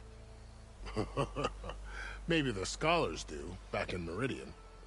All those scrolls have to be filled with something, right?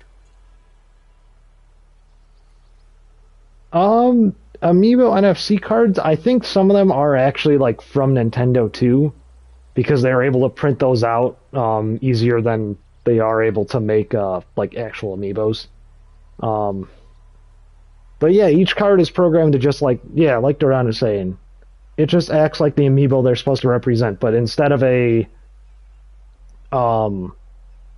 physical like statue kind of looking thing, it's just like a Pokemon card pretty much, or a playing card, and it's just got like on one part of it there's an NFC chip inlaid in it, and you just hover that over like the Switch controller or the Switch itself. You mentioned the Utaru tribe. Their lands are between here and the Tanakh further west? That's right. Plainsong is their home. They're a peaceful bunch, at least compared to the Tanakh. More taken to farming than fighting. It's hard to imagine a bunch of farmers surviving in the Forbidden West. Make no mistake, they have a fierceness all their own.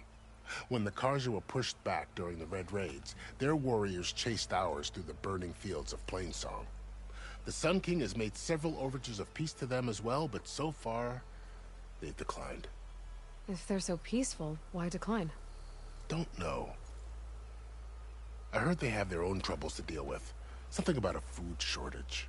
You'd think that'd make them open to trade, but no. They just want to be left alone. Yeah, and again, I would say Breath of the Wild is set up like you maybe have to do a couple hours of grinding without the amiibo. That's pretty much kind of what they save is like, you might get an amiibo that to drop like a couple traveler swords and a traveler spear. And that would set you up instead of having to go find it, because I don't know what it is with that game. I could not find weapons, arrows. For some reason, I was able to find shields pretty well and bows pretty well. But when it came to like weapons, arrows, and money, for some reason, like I had like no rupees in that game compared to other people. Like I would fight through like moblins and shit and all this other fucking shit, and they drop like 1 rupee among them all. And I'm just like, dude, I've got like 500 in the bank. I'm like 3/4 of the way through the game, and this fucking like group of bokoblins dropped 1 fucking rupee. It got frustrating. But again, it seems like that was my playthrough specific. I even heard it, other people are saying, even Crimson, I think, was saying, I think it was Crimson. She was saying to me when we were talking about it the other day, like, she had no money problems. Like, some of the stuff in there she had to kind of save up for a bit, but like, generally money wasn't a huge issue for her in her game. So, I don't know. Maybe I'm dumb and then there's like some sort of way to grind out money that's like really easy that I just missed. So, but yeah, it's, again, the amiibo aren't, especially later game, the amiibo just give you stuff that you have a bunch of already. Even in mid-game. Like, if you've explored like a half-decent amount. Yeah, Duranu, money was an issue for him, so I think that was more or less a me-specific issue for some reason. Don't know why. Oh, I resorted to that. I resort to that in every Zelda game, I think, at some point. I cut down every blade of grass. Hyrule was as well mowed as Millionaire's front yard.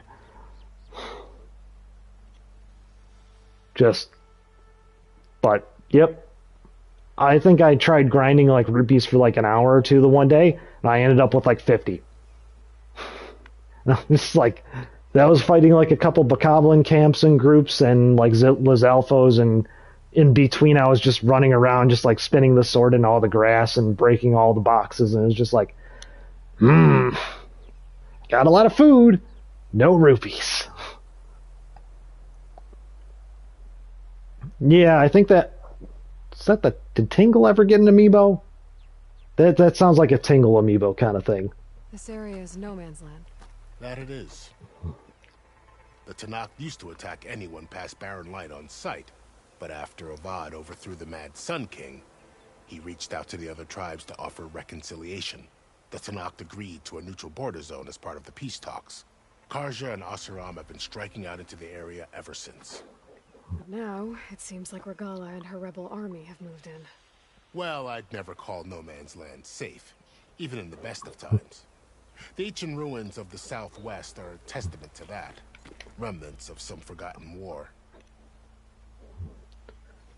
I'd hope that fucking Guardian amiibo would give you a shit ton of good weapons. That thing was like $25, if I remember, like when it came out. Well, it was like $25. Shit was fucking expensive even when it came out and wasn't like in demand. You said there were others who went out when the gates were open before. Like who? Well, in addition to the salvagers that just went through, there were a couple of other parties of Asuram delvers. Even saw 2 Karja scholars trekking southwest with an Asuram crew. Not sure if they're exceptionally brave or just foolhardy.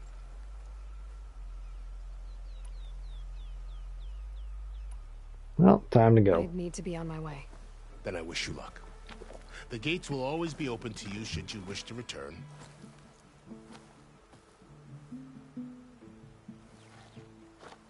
And don't worry about your friends. We'll get them patched up.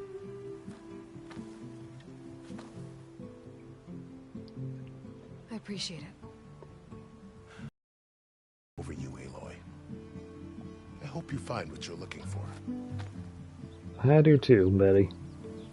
I do too. I attended the embassy.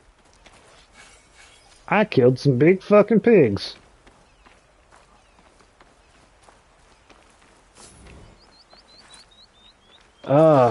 Yeah, you could get Ipana from the, I think it was the, oh wait, what is this? Shieldling's an energy-based glider repurposed from machine technology. Hold square while in the air to deploying glide, press, tap circle, stop gliding. Ooh. Yeah, it was, I have that amiibo because I got Ipana in my game. So it's either the...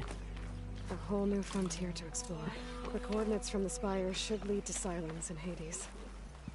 And just maybe, a backup of Gaia. It won't be easy out there.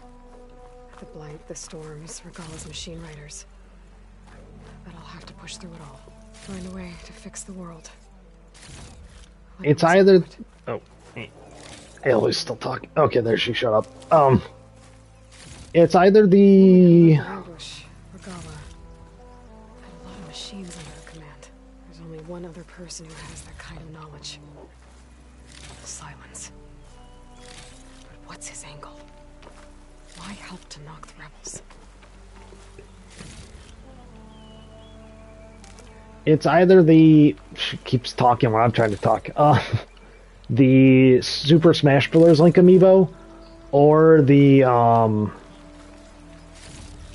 Wolf Link amiibo from Twilight Princess. Don't know which one, because I think the Sheik amiibo gives you a bunch of has a chance of like giving you Sheik gear. And by the way, the amiibos do act like loot crates. It is not a guarantee. I think like on some of them, it's like a first. The first thing you get is like guaranteed. Like I think the Ipana is like a guaranteed drop. However, for the most part, they are not guaranteed drops. Oh, I need the fucking fox. Oh, it's so it made a sad noise. I didn't even give me the thing. Oh, I gotta kill more fox. Oh, it's gonna feel so bad. Oh. Oh, there's a campfire. I think we're gonna level up, spend some skill points, and save, and then we'll be done for today, I think. I was kind of hoping I'd get to that a little bit early, but guess not. Alright, let's go to skills. I have 11 skill points, holy shit. When did I get 11 skill points? Recover weapons. Oh yeah, I wanted to get this. Recover concentration faster. For sure. Plus 4. Oh, so it recovers 4 times faster now. Ooh. Fancy. Let's do this to unlock the thing. The thingamajigums.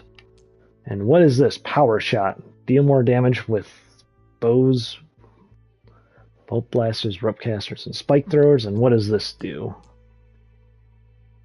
With ranged weapons. So all ranged weapons versus bows, bolt casters, rope casters, and spike throwers. These are probably the ones I'm going to be concerned about dealing more damage with. Let's equip this. I haven't used any of those, so I'm going to wait on that. Oh, definitely getting this. Use even less resources to craft ammo? Fuck yeah.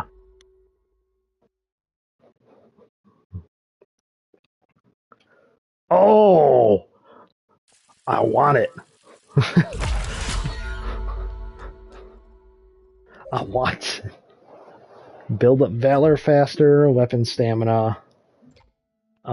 Increase your concentration limit. That would probably be helpful, but not super needed right now.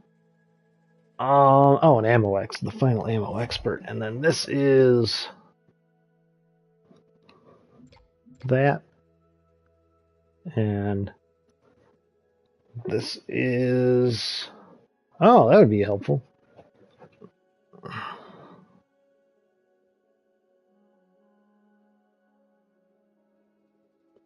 No, not in this one. It's very much...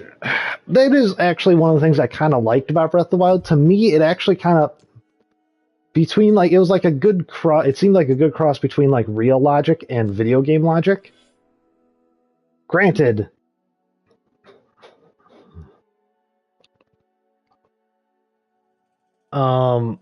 It kind of felt intuitive to me. But... I mean, I've also been... Zelda might be like my favorite game franchise of all time, and I've played most of them and beaten most of them. So, and I think I've played almost every 3D Zelda game. So it's very much... Actually, I've played almost, I think, every 3D Zelda game multiple times, except for Breath of the Wild. I only beat that game once, because again, I get nitpicky on it. Because it's so close to being like a perfect game for me, but it's fucking not.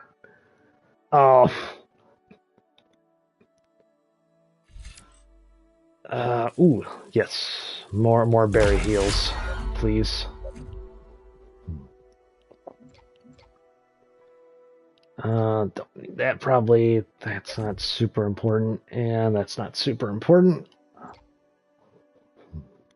That might be helpful eventually. But I think I might go...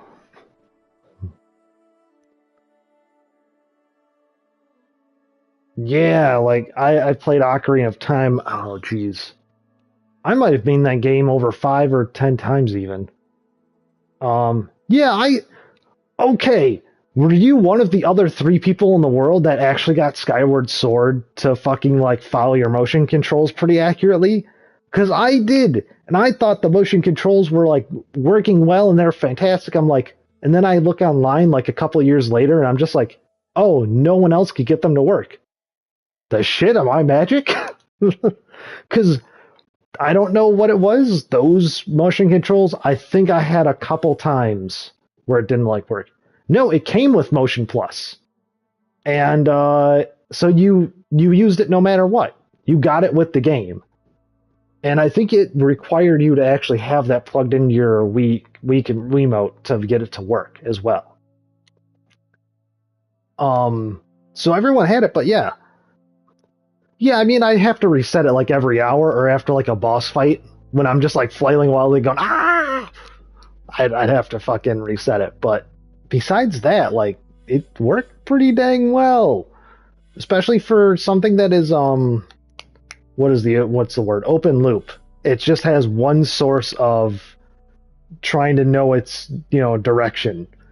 It's not trying to like make like little mini recalibrations like with VR nowadays. That's why they have the boxes, is because it has not only a gyroscope to say, like, I am oriented this way, but the box also, like, then confirms that, and it makes a much more accurate thing. That theoretically doesn't need calibration every, like, hour. Oh, really? I didn't get the one with the gold motion plus Wiimote, but I remember having motion plus for it, and I thought you needed it for the game. Like, I thought it didn't work without it. It would just be like, hey, you need this. Sorry, but you kind of need it. But yeah, I think I even played through Skyward Sword like twice.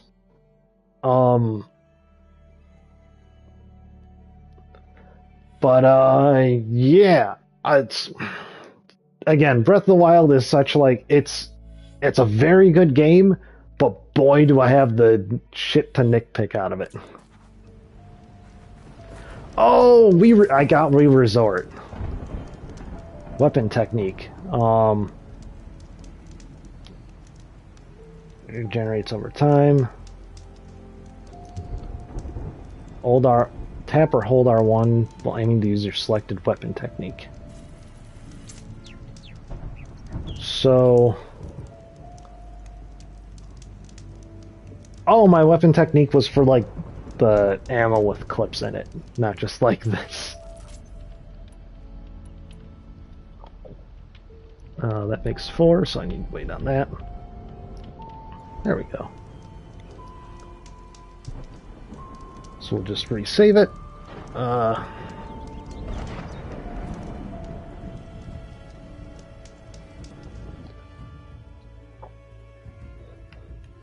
But yeah, no, it's... Yeah, that Breath of the Wild is such like a... It's a 9 out of 10, but fuck if it isn't like just... It almost every time I think of like the nitpicky things, it falls almost like a 5 out of 10.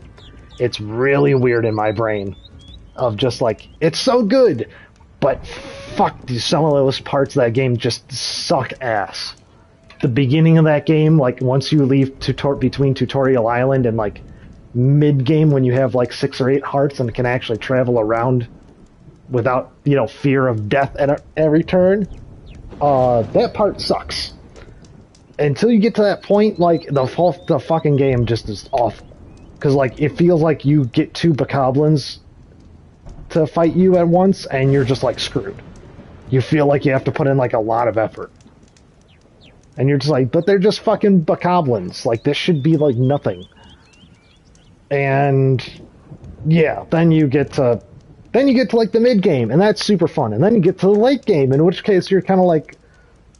It gets pretty fun, because then you start fighting, like, going after the big monsters and stuff, and then you get to the final final boss, Hyrule Castle, and that kind of sucks, but for different reasons. All right, well, I think I'm going to call it for today. Thank you all for joining me. Thanks for joining me, Val and Duranu. I know Duranu left, but hope he has a good dinner. If you're still listening. Yeah, thanks for joining me, Val. And if anyone out there is listening or future people are watching this video after it's been videoed and it is no longer a stream, you know what I mean.